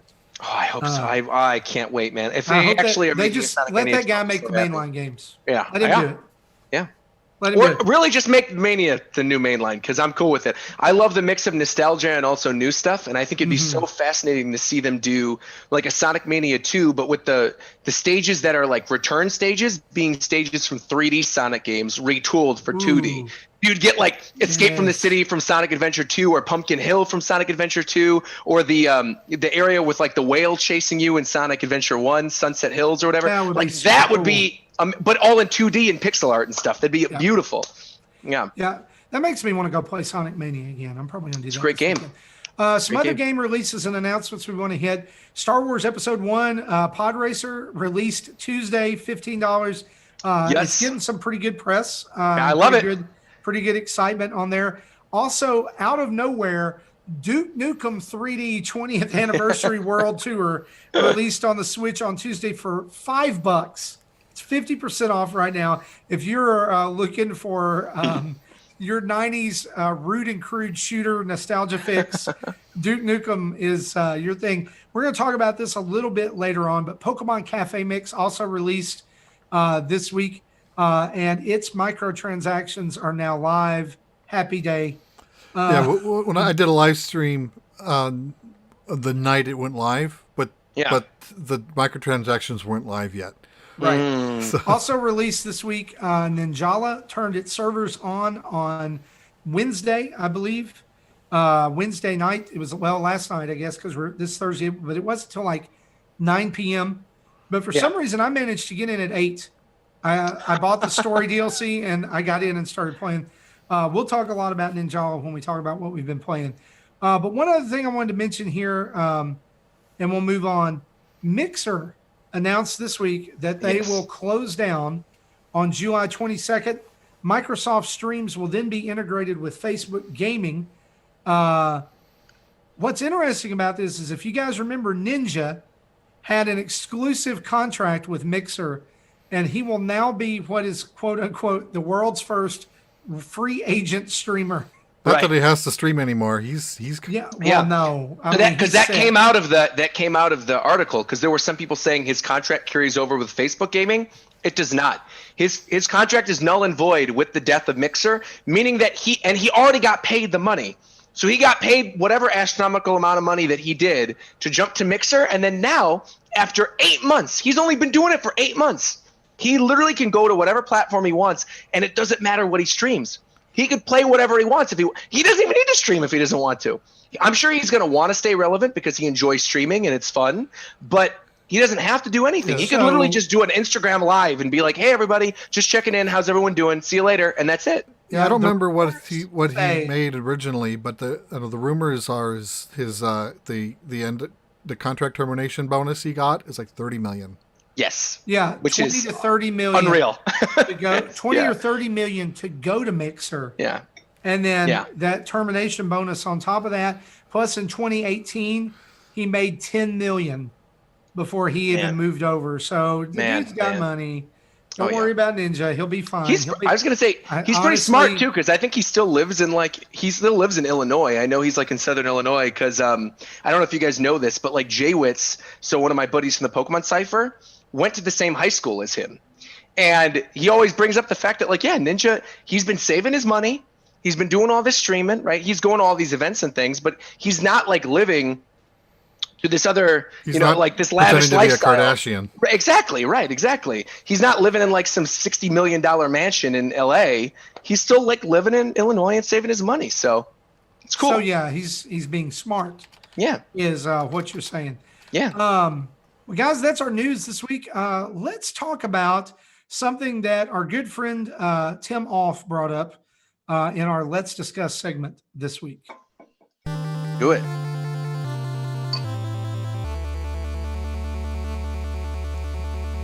All right, so Tim brought it to our attention this week that the nominees for the 2020 World Video Game Hall of Fame were released this week. Entering the Video Game Hall of Fame will be Bejeweled, Centipede, King's Quest, and Minecraft. Rightfully so on that one. Yeah. All right.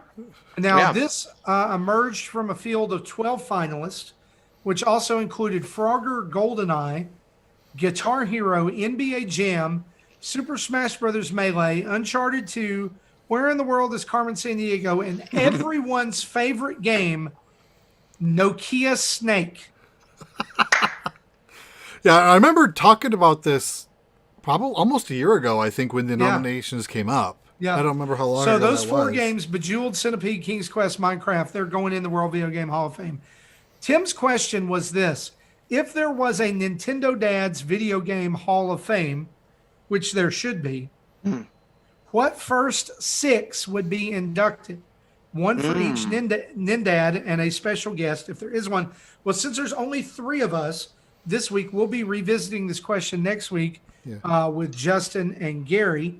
Tim's already given us his answer, and I was trying to get information from Gary, knowing he wasn't going to be here, and he didn't respond. Yeah. So we'll talk to him. Roger, here's what we're going to do. We're going to let you think on this for a minute. Okay. As our guest, well, you usually throw to you first, but I understand this. Yeah, I got to think about it. Question. Yeah. Jesse, what game would you put in the Nintendo Dad's Video Game Hall of Fame? So, Nintendo's primary mascot is Mario. Where did he get his start? Donkey Kong. That's my nomination. Donkey Kong of 1981. Okay. That's good. Mine is, if anybody knows me well enough, knows the show, knows what is about to come out of my mouth, it's Mega Man 2. It's got to be Mega Man 2.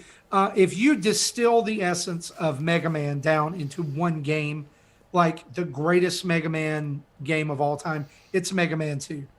I don't know anybody that really will argue with that all that much. I know some people say 3's better, but Mega Man 2, it had everything.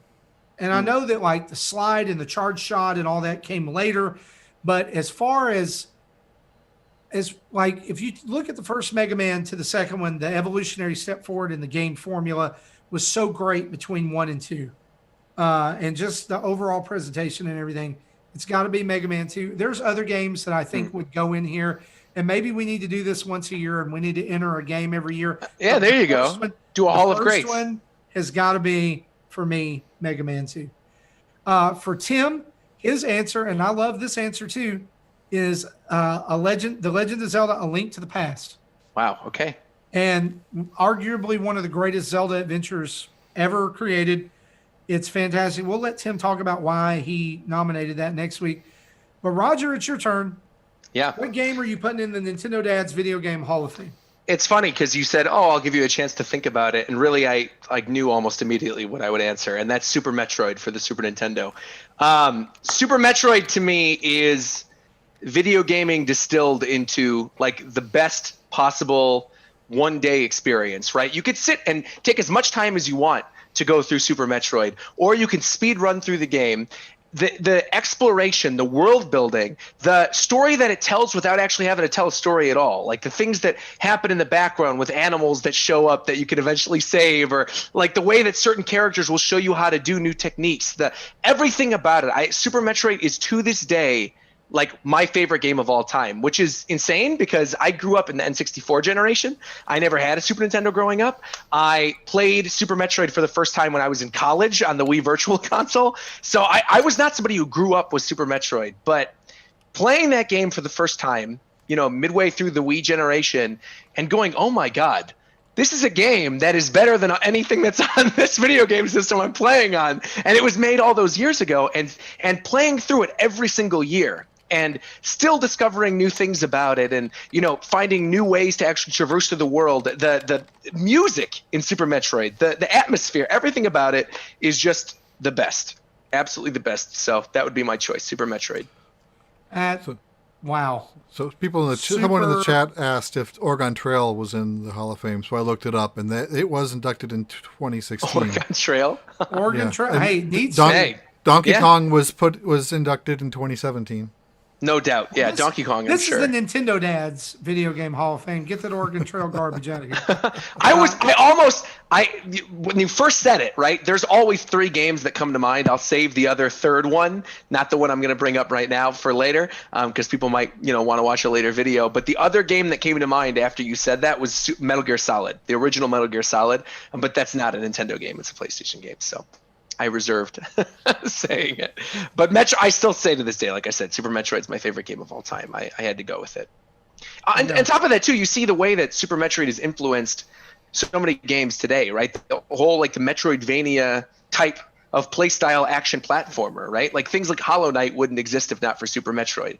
I would argue Castlevania Symphony of the Night wouldn't exist without Super Metroid. I think there's a lot of games in that genre that would not be the same if Super Metroid was not a game that was ever released. So yeah, dude, that is such a super smart, super good choice. I love it. Let's talk about a couple of events coming up too.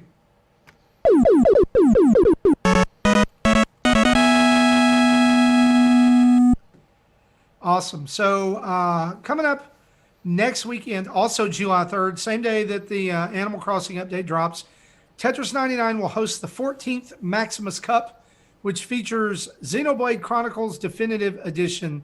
That will be from July 3rd to 12 a.m. or July 3rd at 12 a.m. Pacific time through July 6th at 11:59 Pacific time. You get 100 points. You get your Xenoblade Chronicles Definitive Edition theme. And as we've seen so far, these themes do not come back. No. So if you don't get them, it sucks. So be sure to log on and play some Tetris. Also, Pokemon Go's 4th anniversary weekly challenges will start on Friday, July 3rd, with the last event ending on the 23rd, in time for Pokemon Go Fest 2020 to start the weekend of the 25th. All right, guys, Roger's got just a few more minutes with us, so let's talk about what we've been playing. Who wants to go?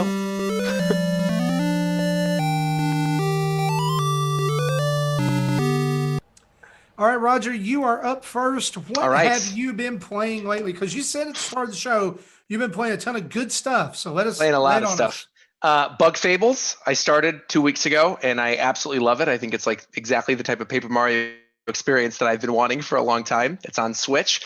You brought it up earlier, Star Wars Episode 1 Racer. I bought that on a whim, and I think we talked about this in the pre-show. I was mentioning this to Jesse. I had $20 of eShop credit, and I saw that it was thrown up there. I remember loving that game on N64, and I thought, well, why not? You know what? I'm going to impulse buy it. I love Star Wars.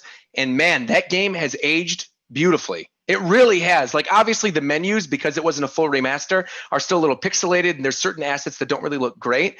But when you're actually in the races and you're flying through these environments and it's still blazingly fast, and you've got that awesome epic Star Wars soundtrack, the fully orchestrated soundtrack playing in the background, plus you've got the motion controls, it's like absolutely well worth the $14. I highly recommend that if you ever enjoyed the original game, being able to play it on the go and having the extra, motion control stuff. And it's split screen. So it's a game that today, still to this day, you could play on the couch. If you wanted to have 2 people over and pod race with each other, you could. So I've been really loving that. I really love that. And I'm going to say something controversial, because of course whenever you guys bring me on, I always have to say something controversial. I actually think that Star Wars Episode 1 Racer is a better game than any F-Zero game, any of them.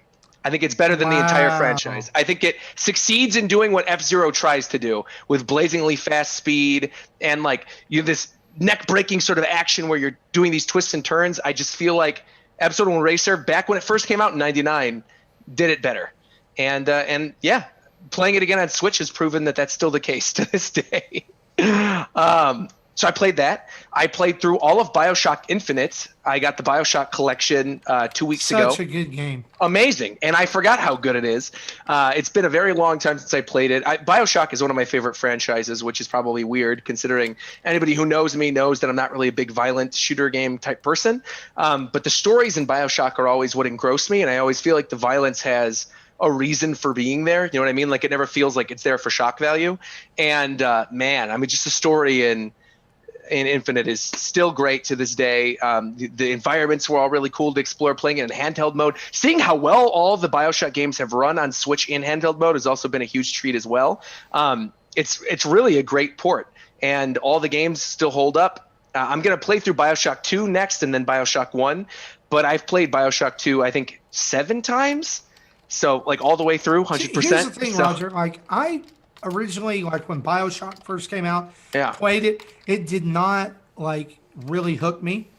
But I played Bioshock Infinite and I could not put it down. I know, it's awesome. It's a good game. I don't get it. I don't understand. And maybe it was just like improved mechanics or whatever. Or I think the thing is too is the story is very much like you follow Booker, right? You follow the story of Booker and Elizabeth, and in the original Bioshock game, you play as a guy named Jack, right? And you know of this figure, Andrew Ryan, and you know about Rapture, but there's not really those larger than life characters that you actually interact with one-to-one. Whereas you've got the Lutesses, you've got Daisy, you've got all these, Comstock, of course. You've got all these characters at Infinite. It's a really rich cast, and you interact with them one-to-one very early on, whereas there's sort of a disconnect in those original Bioshock games.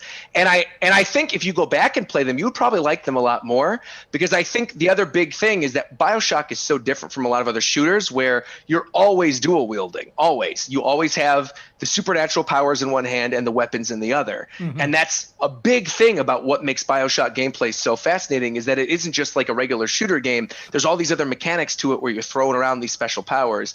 And if you're just thrown into that and there's not really a story that's gripping you, or there's not characters that you could directly interact with, it's one of those things that I could easily see somebody falling off of it. With that being said, from what I remembered, Infinite was still my least favorite of the three when I played through all three of them, and I really loved Bioshock 2, and I think it's very underrated. But I don't know if I'm going to hold the same love for Bioshock 2 going back and playing through it right now, and Bioshock 1 as well. I want to play through the whole trilogy again. But Infinite's the one I got through, and I'm midway through the Burial at Sea DLC right now. So I'm playing through some of the extras content that I actually never got a chance to play through the first time, because I just purchased the game and never got additional DLC for it. So, yeah.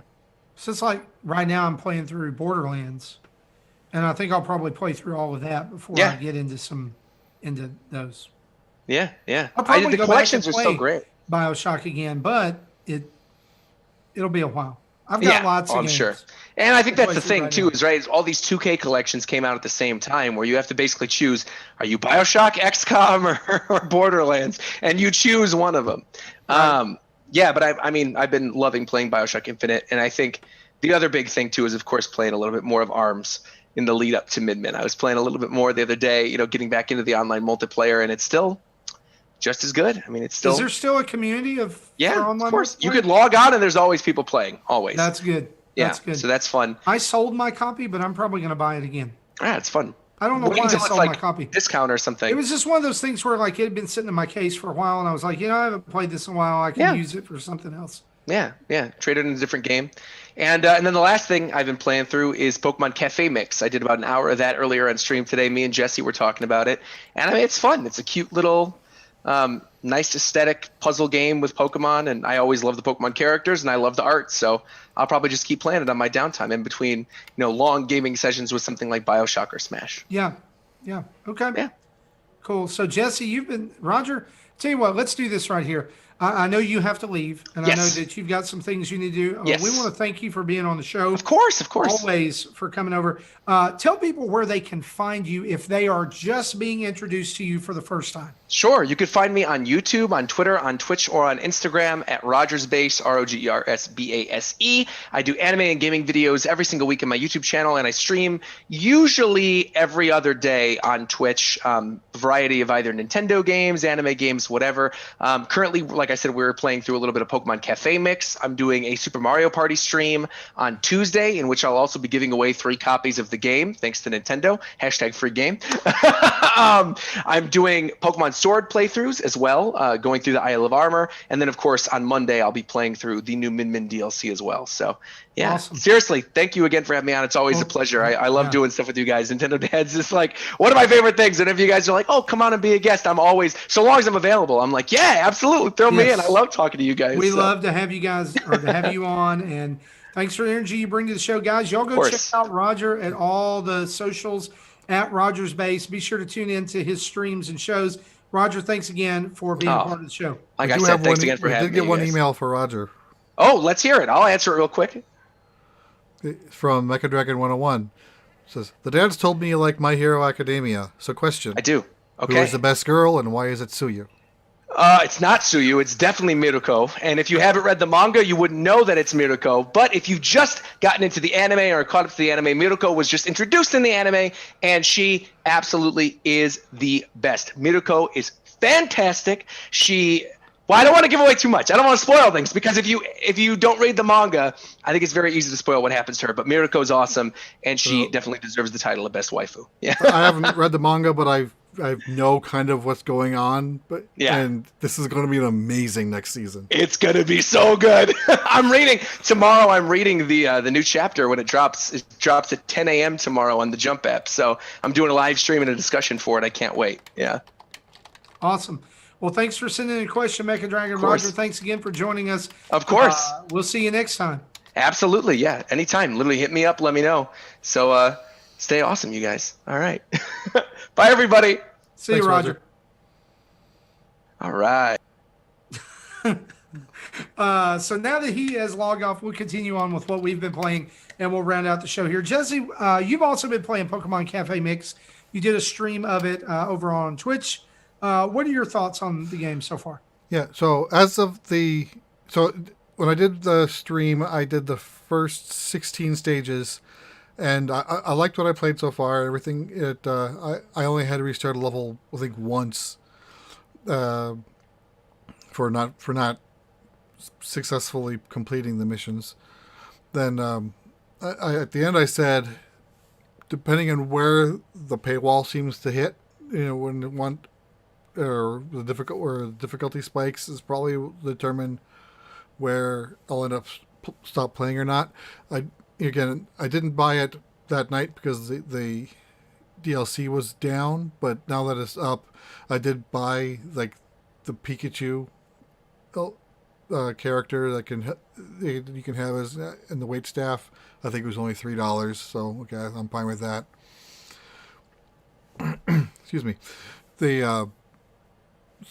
So the next day I started playing stage 17, and this stage is almost needs to use an item to complete it the way it's set up. I almost beat it without it, but I think I failed 3 or 4 times so far on it.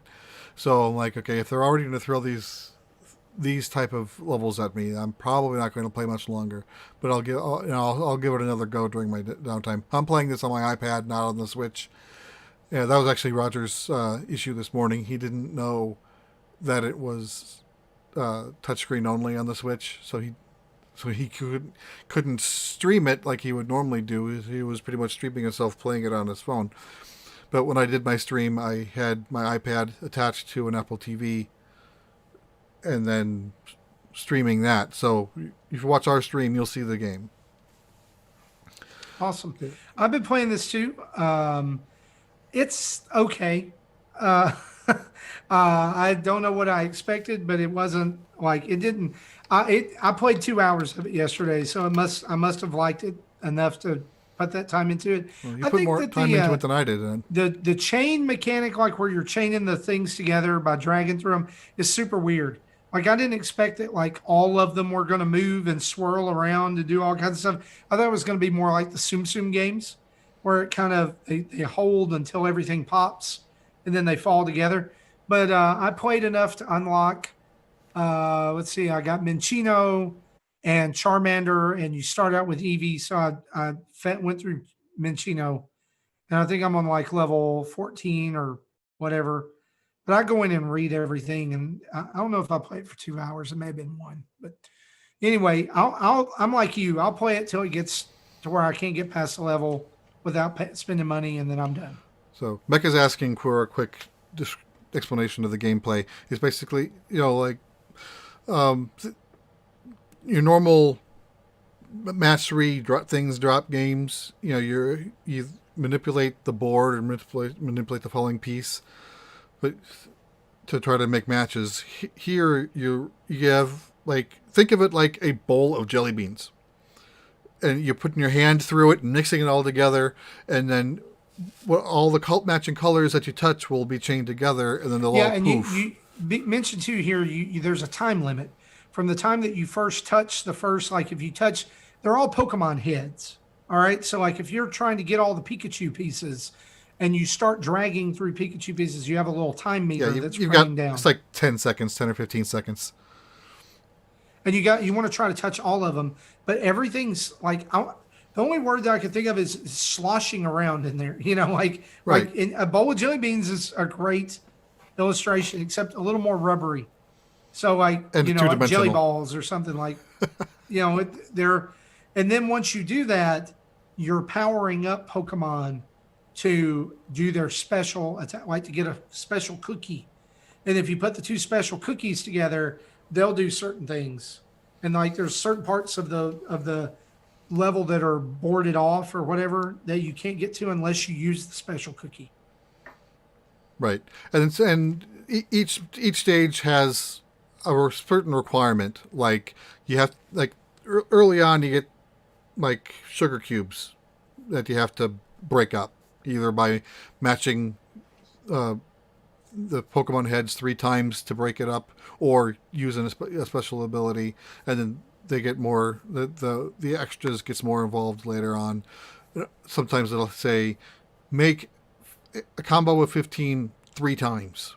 And so that's one of the requirements to pass the level. And then you have a move limit. Like you have to do it in less than 8 moves. Or whatever, it varies by stage. Yeah. It's good fun. I like the art style on it too. It's not your typical Pokemon art style. It's a little more stylized, and I just think it's pretty cute. Nice little time diversion. Jesse, have you checked? Does your progress transfer back and forth from Switch to mobile? I didn't download the Switch version, but I don't remember if I actually created an account, so I don't think it does. That's not good. Because I'll probably forget that it's on my Switch after a while. Because there's games that I'll literally go, oh, I forgot I had that. So, I don't know, but that's Pokemon Mix. What else have you been playing? Then the last game I want to talk about is Working Zombies. We got a review code from developer and publisher Jupiter. I did a video on this as well. And when I first saw the game, I'm like, this looks kind of like an Overcooked type of game. And I'm like, I'm not sure if I'm going to like this. But I gave it a try anyway. Give it a second look, and I'm like, okay, this might look more like a Diner Dash type of game. So I might be okay with this. So it's kind of a combination of the two. So the premise is there's a group of zombies and there's a group of humans, and the humans hate the zombies and the zombies are sad. So the zombies realize, hey, if we do jobs to help the humans, then the humans will like us. All of this in just storyboards, no words. And that's kind of where things kind of gets a little annoying, because when it tells you how to play the game, it does it in pictures, storyboards only, and no words. Sometimes it isn't very clear, and it took me a while to figure out what I really needed to do. So there are 4 mini games to play, one of which is kind of like Diner Dash. Like you're working on an airplane, giving people what they need. So one person says, I want a soda and a newspaper. So you have to run to the soda, start it running, then you run to the newspaper, pick one, then you run back to the soda and pick up the dispensed soda, because there's a time difference. So there's a lot of things that you have to kind of prepare in advance before you can actually serve it. And then you give it to them, and you get the points, and then you go on to the next person. And so that's early on is pretty manageable. Later on, it gets more confusing. So, but this also is a multiplayer game. You can play up to 4 people, which then makes it more like Overcooked, and probably easier to manage if multiple people playing and are able to split the jobs up efficiently. So another job is you're working at a daycare, so you have to change dirty diapers. You have to warm up. You have to, if they're hungry, you have to get a bottle, fill it up with milk, then put it in a heater, then feed them, and then put it in the bottle washer so then you can reuse the bottle later. All while changing diapers and get this baby wants a toy, so you pick him the blocks. When he's done playing with the blocks, they'll scatter, and you have to collect all the blocks before you can give them to another baby who wants to play with blocks next time. That one got on my nerves. The last one is that I want to talk about is a plumber, and that one frustrated me. Like this one, I could not pass levels on this one, so I'm not sure what it was asking me to do, or at least I wasn't in the mindset to figure it out. But you have to, because there's 3 different colors of the pipe pieces. There's a gray, which you can't move. Then there's a green, which is movable but is currently attached, and you have to turn it blue to move it around. So if you put the blue in place, it's in place, but now it's not attached. So if you try to run water through it, it'll break. So you have to turn the blue back to green to put it into place to have water run through it. You have to have water hit all the lights without leaking anywhere. And I didn't like that at all. So do you recommend this game at all? I think, well, I'm not sure how if the plumbers would help with multiple people. That's probably more of a single player logic puzzle game. But the other mini games, and there's a 4th mini game that I don't even remember what it was. But the other games I think would be funner with more people. But there's one more issue that I have with the game. That each of these 4 games comes with, I think, 15 levels each, where you can earn up to 3 stars depending on your performance. I never saw 3 stars. I was lucky to get 2, and you can't fail. If you don't get 1 star, then you'll fail. But for each game, you can play 5 stages, and that's it. The 6th stage is locked. In order to unlock it, you have to finish the first 5 stages in all 4 games. Which, I failed on the plumber one. Like stage 3, I couldn't figure it out. So you would need more patience than I had that night. Gotcha. I don't know what the game's cost is off the top of my head. I can't look because I bought it. Or it's on my account, so it's marked as purchased. So if you like the Overcooked type of multiplayer chaotic games, you might like this. But not a game for me. It's on the eShop for $20. Okay. $20. That's probably on the high end for what it is. And there is a demo. So if you are on the fence about it, after hearing Jesse talk about it, go download the demo. Yeah, I would say it's probably high to try, but if you end up liking it, you'll get your $20 out of it, I'm sure. Yeah, let me say this. I wasn't going to talk about this game because I don't have it, but I was really excited when they announced Mr. Driller was coming to the Switch, and that released today. Yep. It's $30. Wow. $30. And yeah, I'm not buying that. Like if it goes on steep sale on the eShop, I might think about it, but that's maybe a $15 game. Sorry. I think that's way too pricey for Mr. Driller. Not excited about it anymore. So I've been playing Pokemon Cafe Mix 2. I've already talked about that. I've been playing Borderlands. Still trying to get those last 200 and so moons in Mario Odyssey. By the way, I don't know how in the world do people rack up insane amounts of coins in this game, because there's outfits that are, 5,000 coins, and that would take me just playing and playing and playing and playing and playing. And I just don't see myself doing that.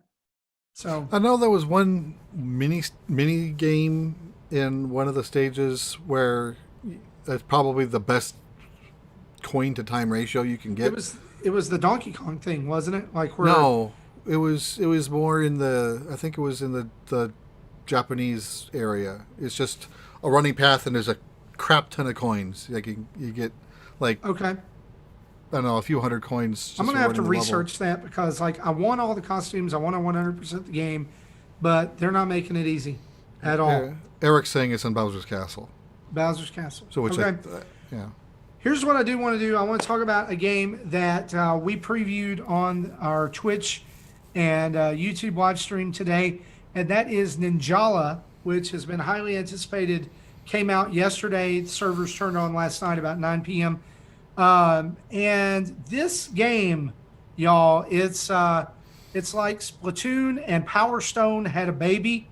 And if you don't remember Power Stone from back in the Dreamcast days, shame on you, man. Those were a couple of fun games. The basic idea is ninja combat, free for all, where you can do all kinds of crazy moves, shoot gum at each other, and beat each other to death. Basically, is what it is. What I want to talk about though is this. A couple odd choices I think for this game. I love the art style, love the music. I'm pretty used to the controls at this point. First and foremost, it is a free to start game, but that free to start is pretty bare bones. Like you can play online. That's about it. If you want the single player offline version, you're going to have to pay right now $5 for it. Later on, that's going to go up to $10. And as Third Strongest Mole from our Discord group and community said, he finished it in a day.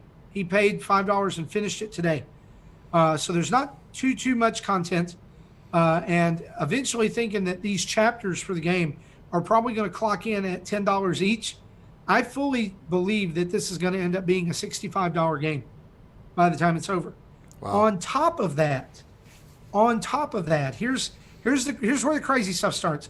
On top of that, there are microtransactions to buy Jala, which is the in-game currency, which you can use in the shop, but also that you can buy the Ninjala Season Pass with. So on top of the story DLC, they're also selling a $10 Season Pass that takes 950 Jala per season to pay for it. Now, it looks like if you're kind of familiar with the Fortnite model of Season Pass or Battle Pass, that if you play it all the way through, you're going to have enough Jala to buy the next one, right? So Fortnite kind of did the same thing, right? Yeah, no, Fortnite's been doing this forever. But here's where I think Fortnite does this better. Is I looked through all the offerings that you can get from the Battle Pass or the Season Pass, as they call it in Ninjala, and it is nowhere near the amount of goodness that you get from Fortnite. And, you know, there's like with Fortnite, you get different skins, which actually change, the gender of your character or change the species of your character. In this, your skins that you get is like, oh, here's some ninja armor. Oh, here's a different colored hood. Oh, here's some hair. It's not full-on skins that like make you radically different in the game, though that's probably coming later. The other big gripe I have with this is that you unlock different modifications for your weapons. You get gum. And it's like, oh, you got blue gum, blue scroll gum. Like I'm using the scroll weapon right now. You got blue scroll gum, or you got red scroll gum, or you got potato chip scroll gum, which like makes your scroll look like a rolled up bag of potato chip. Sounds awful. The thing is that your initial color for the weapon is infinite. But if you use the gum, like say I use the potato chip skin gum, that's only valid for one match, and then it goes away. Okay. And then you have to buy more. So if you want your cosmetic upgrades to your weapons, you're constantly buying your cosmetic upgrades to your weapons. I was thinking these are like power-ups you'd find in a map, not crap you have to buy. No, they're not power-ups. No. Oh. In fact, you unlock them. Oh. You can either unlock them as you play, or there's a gumball machine where you can get 10 or so random gums. AKA gotcha mechanic. Yep. By putting in 100 Jala. Oi! That's a That's almost 10% of a pass. Add that to the fact that this game has absolutely one of the worst tutorials I've ever played, in that it doesn't really tell you how to do anything. Like, there's a parry mechanic in the game that they don't even tell you how to do. It just happens, and you figure it out as you play.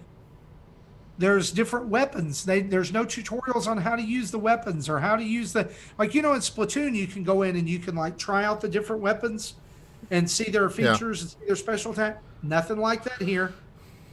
All the weapons are unlocked. All the weapon types are unlocked from the beginning. The only training that you get is right before the match. They put you in a dojo and you can beat up some drones and beat up some dummies. And let me add the last thing. There's only one map right now. Like, it's the same map every People complain game. that Splatoon is bare bones on launch. Yeah. So here's the thing. You hear all that and you may say, well, Marty hates this game. No, I played 2 hours of Ninjala today. I like the game. I love the mechanics. I just think that maybe this is a case either of me expecting too much or it was just under-delivered because it looked so promising in the beginning, right? Like, it looked like, I fully believe this could have an audience like Splatoon, but they need to be upfront about it. And I feel like they were a little deceptive about the story DLC and the season pass and all that. Oh, it's free, it's free, it's free. We knew there would be some stuff eventually, but they could have been letting us in on that as time went on. And they may have. I don't have time to watch dev diaries and all kinds of other stuff like that they put out about every game. If I did that, that's all I would do is watch YouTube all day long. But and people who do that, that's their job. They get paid to do that. That is not our jobs. So, like, I want you to play Ninjala, and I think it's great that you can dip a toe in the water and see if it's for you because it's free to play. But just know even once you pay to play, there's some pretty hefty limitations that come along with that. But I actually like the game. I think it's fun. I want to say it's like a shooter for people who like close-up combat. Because you could shoot the gum, but that's not really the main mechanic. The main mechanic is getting close enough to attack with your weapons. So, and you can run up walls and do all kinds of stuff. It's fun. Just go try it out. But just know some pretty weird restrictions going on in this game. And, I've already spent $15 on it. And that battle pass runs out at the end of August. So that'll get me July, August, 2 months. 2 months for $10. So about what Fortnite normally gives, give or take a pandemic or two where they extend it. But it's there. If you like ninjas, if you like Splatoon, online multiplayer combat, then you'll like this game. Just know going in, there are some red flags. Well, guys, that's what we've been playing. Let's turn on the community spotlights.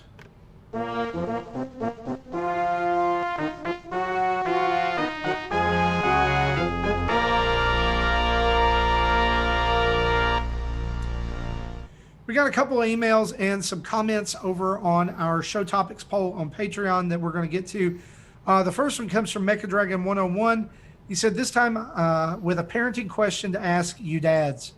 My question for you this week is kind of a two-parter. Should Nintendo make their user interfaces, the eShop specifically, more parent-friendly? And how much information should parents look into when buying stuff for their kids? There's been some complaining online about people buying the wrong Pokemon DLC for their game and how parents can't even bother to take a second to check if they're getting the correct version.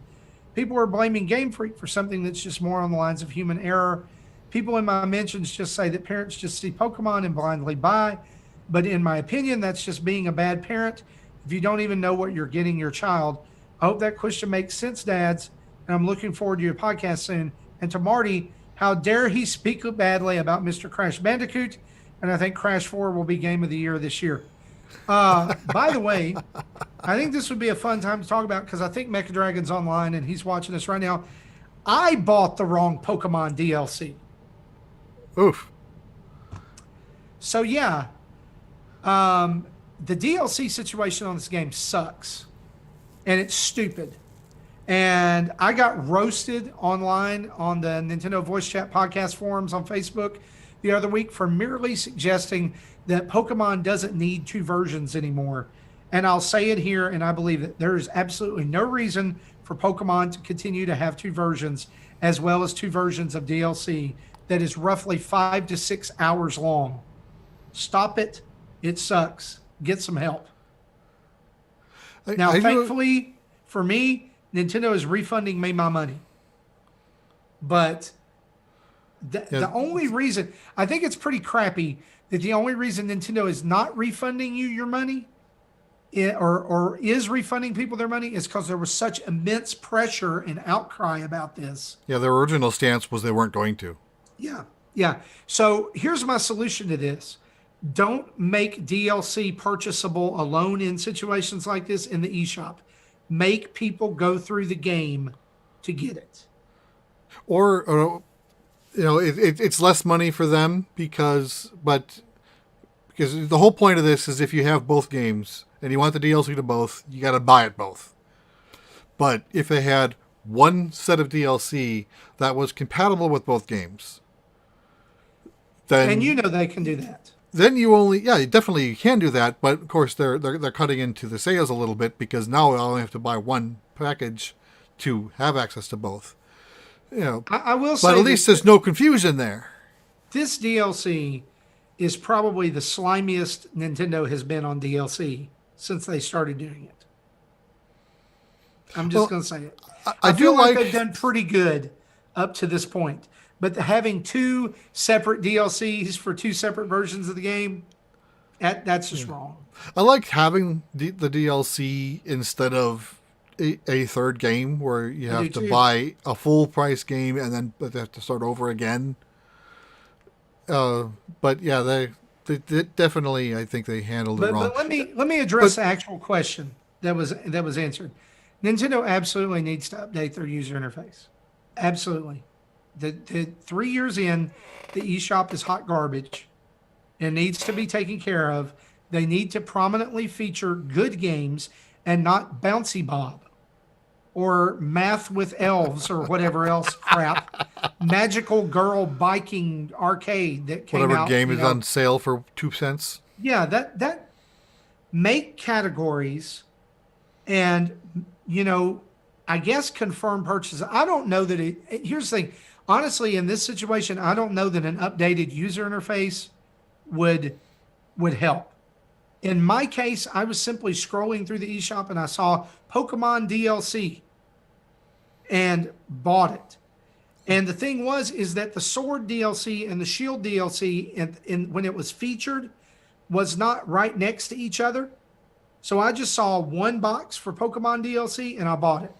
Yeah, I don't understand the sorting that they use for setting up what shows up in featured or not. And I do like your idea about buying the DLC from the game.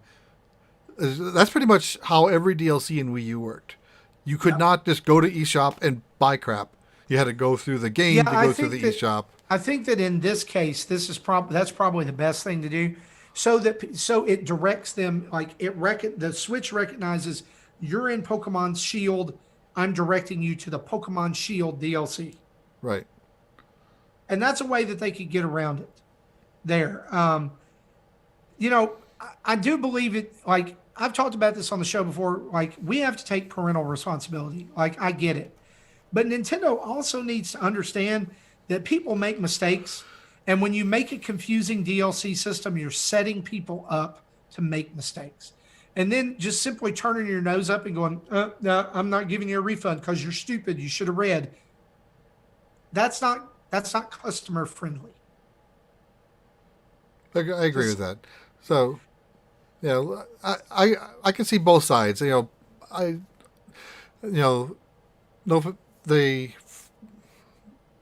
are prompted like 3 times pretty much. Is this what you want to buy? But again, if you're just spamming the A button, say yeah, you're going to miss it. But I also agree that the how to buy the DLC could have been improved as well. Yeah. Now about Crash Bandicoot 4, I got nothing. I got nothing for you. It's only negative, so I'm not going to say it. But anyway, didn't like any of the other 3 Crash games. Oh, well. So anyway, let's move on to the next question. Mancher PJP. This is from Discord. This is Michael Mancher. He asked this question. Question for the podcast. If we were suddenly treated to other Nintendo characters being in the game as villagers, and by the game he means Animal Crossing, what animals would they be? I know there was a Wolf Link villager in one game, so that answers that. Would Samus be a bird since she's part Chozo? Maybe Mario and company would be rabbits to reference their jumping in the Mario and Rabbids game. Yes, I love this idea. You also failed to mention, or you may not know, Ganondorf was also in Animal Crossing New Leaf as a pig. Oh, yeah, that's clever. Called Ganon. I would love this idea. I think Mario could definitely be the frog suit as well. He could be a frog named Mario. I would love to see all kinds of Nintendo characters just randomly pop up in Animal Crossing. Yeah, like Epona. Just have. Oh, yeah. I think Epona was one of them, too. I think there was like three Zelda Amiibo that you could scan in. The other thing, too, just to backpack off this question, I saw a really, really depressing theory this week that Animal Crossing is heaven and that you've died and gone to heaven where all the animals go when they die, and that's why you're the only human. So this isn't the theory that I heard, but okay. That you're trying to like fulfill all their last wishes, and like them when they move out, that's them moving on, like they're finally able to let go and move on. What is the theory you heard? This was, I think, a Matt Pat theory. I forget the term, but everyone on your island are humans, but you just perceive them as animals based on their traits. So Blathers being wise and intelligent and talky, you perceive him as an owl. Theory. And that's a really good theory, seriously. And there is apparently a real medical condition or mental health condition where people think they're turning into a dog. And it makes sense because all of the villagers are graded on their attributes. It's like you get a sassy one or you get a bossy one. I, for one, wish they would bring back the rude villagers. Everybody's too happy. They do get a little passive-aggressive when you don't talk to them for a few days. That's true. And then one of them, who is this chicken, I have a hippo on my island. Her name is Renee. She was talking about me behind my back. I tried to get her kicked off the island, and Isabel would not do it. She said she had a stern talk with her, but that was it. I'm like, I don't want a stern talk. I want the hippo off my island. Let's go. Shows what happens when you talk bad about the island representative, the resident representative. I get rid of you. I haven't tried to force anyone off, but I've had 2 villagers so far who said they were wanting to leave, and I'm like, okay, enjoy. I didn't try to. I'm not attached to any one particular, or unlike other people are. So again, this is the second Animal Crossing that I've played more than in the first one. I've played more than a month of. And even that, I'm kind of on the tail end of it. You get to go diving in 7 days. If I log in. You got to try it. Yeah. Let's go over to Patreon. We had quite a few comments about Pokemon Unite over there. Jesus A. Mata said, I think it's odd that how the Pokemon community hates Pokemon Unite, but I, for one, welcome our Pokemon overlords. All jokes aside, this looks interesting to me as I've never been able to play League of Legends or other MOBAs like this. I'm actually interested in this one. Ebucel says, anyone worried that this Pokemon Unite is just spyware with a game tacked on? / sarcasm. Because of Tencent's involvement. Right. Ebucel then follows up and says, more importantly, it's telling that they let Tencent put out that Pokemon Unite game. Boulder says, I'm quite glad that the AC or the Animal Crossing update. Animal Crossing has been my favorite franchise from the big end for a long time. And then Nick Metzger says, this just following up about the online, moving away from mobile games. In January of this year, Sensor Tower said Nintendo's gross revenue for mobile games crossed the $1 billion mark. 60% of that came from Fire Emblem. Right. So there you go. Yeah. So I think was there a follow-up question? Like, what type of money are they looking for? What amount of money do you think Nintendo needed to see for them to stay in the market? They want all of the games to be Fire Emblem money, not just the one. $2 billion. I don't know. That's a investor question or investor call question. I don't know. It'll be interesting to see what they say during that next investors call, if they mention mobile at all other than revenue, hearing what we're hearing. Well, guys, that is episode 286 of Nintendo Dads. We want to thank you for joining us. Also want to thank Roger from Roger's Base for coming on earlier in the show, and he did have to cut out. You can go over and check him out at Roger's Base on social media and check out his streams on YouTube and Twitch and videos and all kinds of stuff like that. He's a great guy, a friend of the show. We definitely want you to go check him out. But also we want to say, as we close, a huge thanks to our Patreon producers, Chris Mears, Dave Ernsberger, Sean Abbott, and Antonio Contronio. You guys make the rockin' world go round, and all of you over at patreon.com/Nintendo Dads. We are thankful for each and every one of you. Head over to nintendodads.org for all of our videos, tweets, podcast episodes, and merch. And you could send us an email at nintendodads@gmail.com. Find us on social media just by typing in @NintendoDads. Yeah, we're there everywhere. Patreon, Twitter, Facebook, Instagram, Twitch, YouTube, all those places. You can also call in and leave us a voicemail at 929-25-NDADS or 929-256-3237. I want to say a big thanks to OC Remix for the music used throughout the show and remind you to go and leave us a 5-star written review on your podcast app of choice. CastBox, iTunes, Stitcher, Google Play, Spotify. Doesn't matter where you listen as long as you leave that review so people can find us and experience the goodness that is Nintendo Dads. And so for me and Jesse, for Roger, for the rest of the dads, and for Dusty Rose, baby, we're so glad you tuned in tonight for the show. Thank you, baby. We'll see you next time. Bye-bye.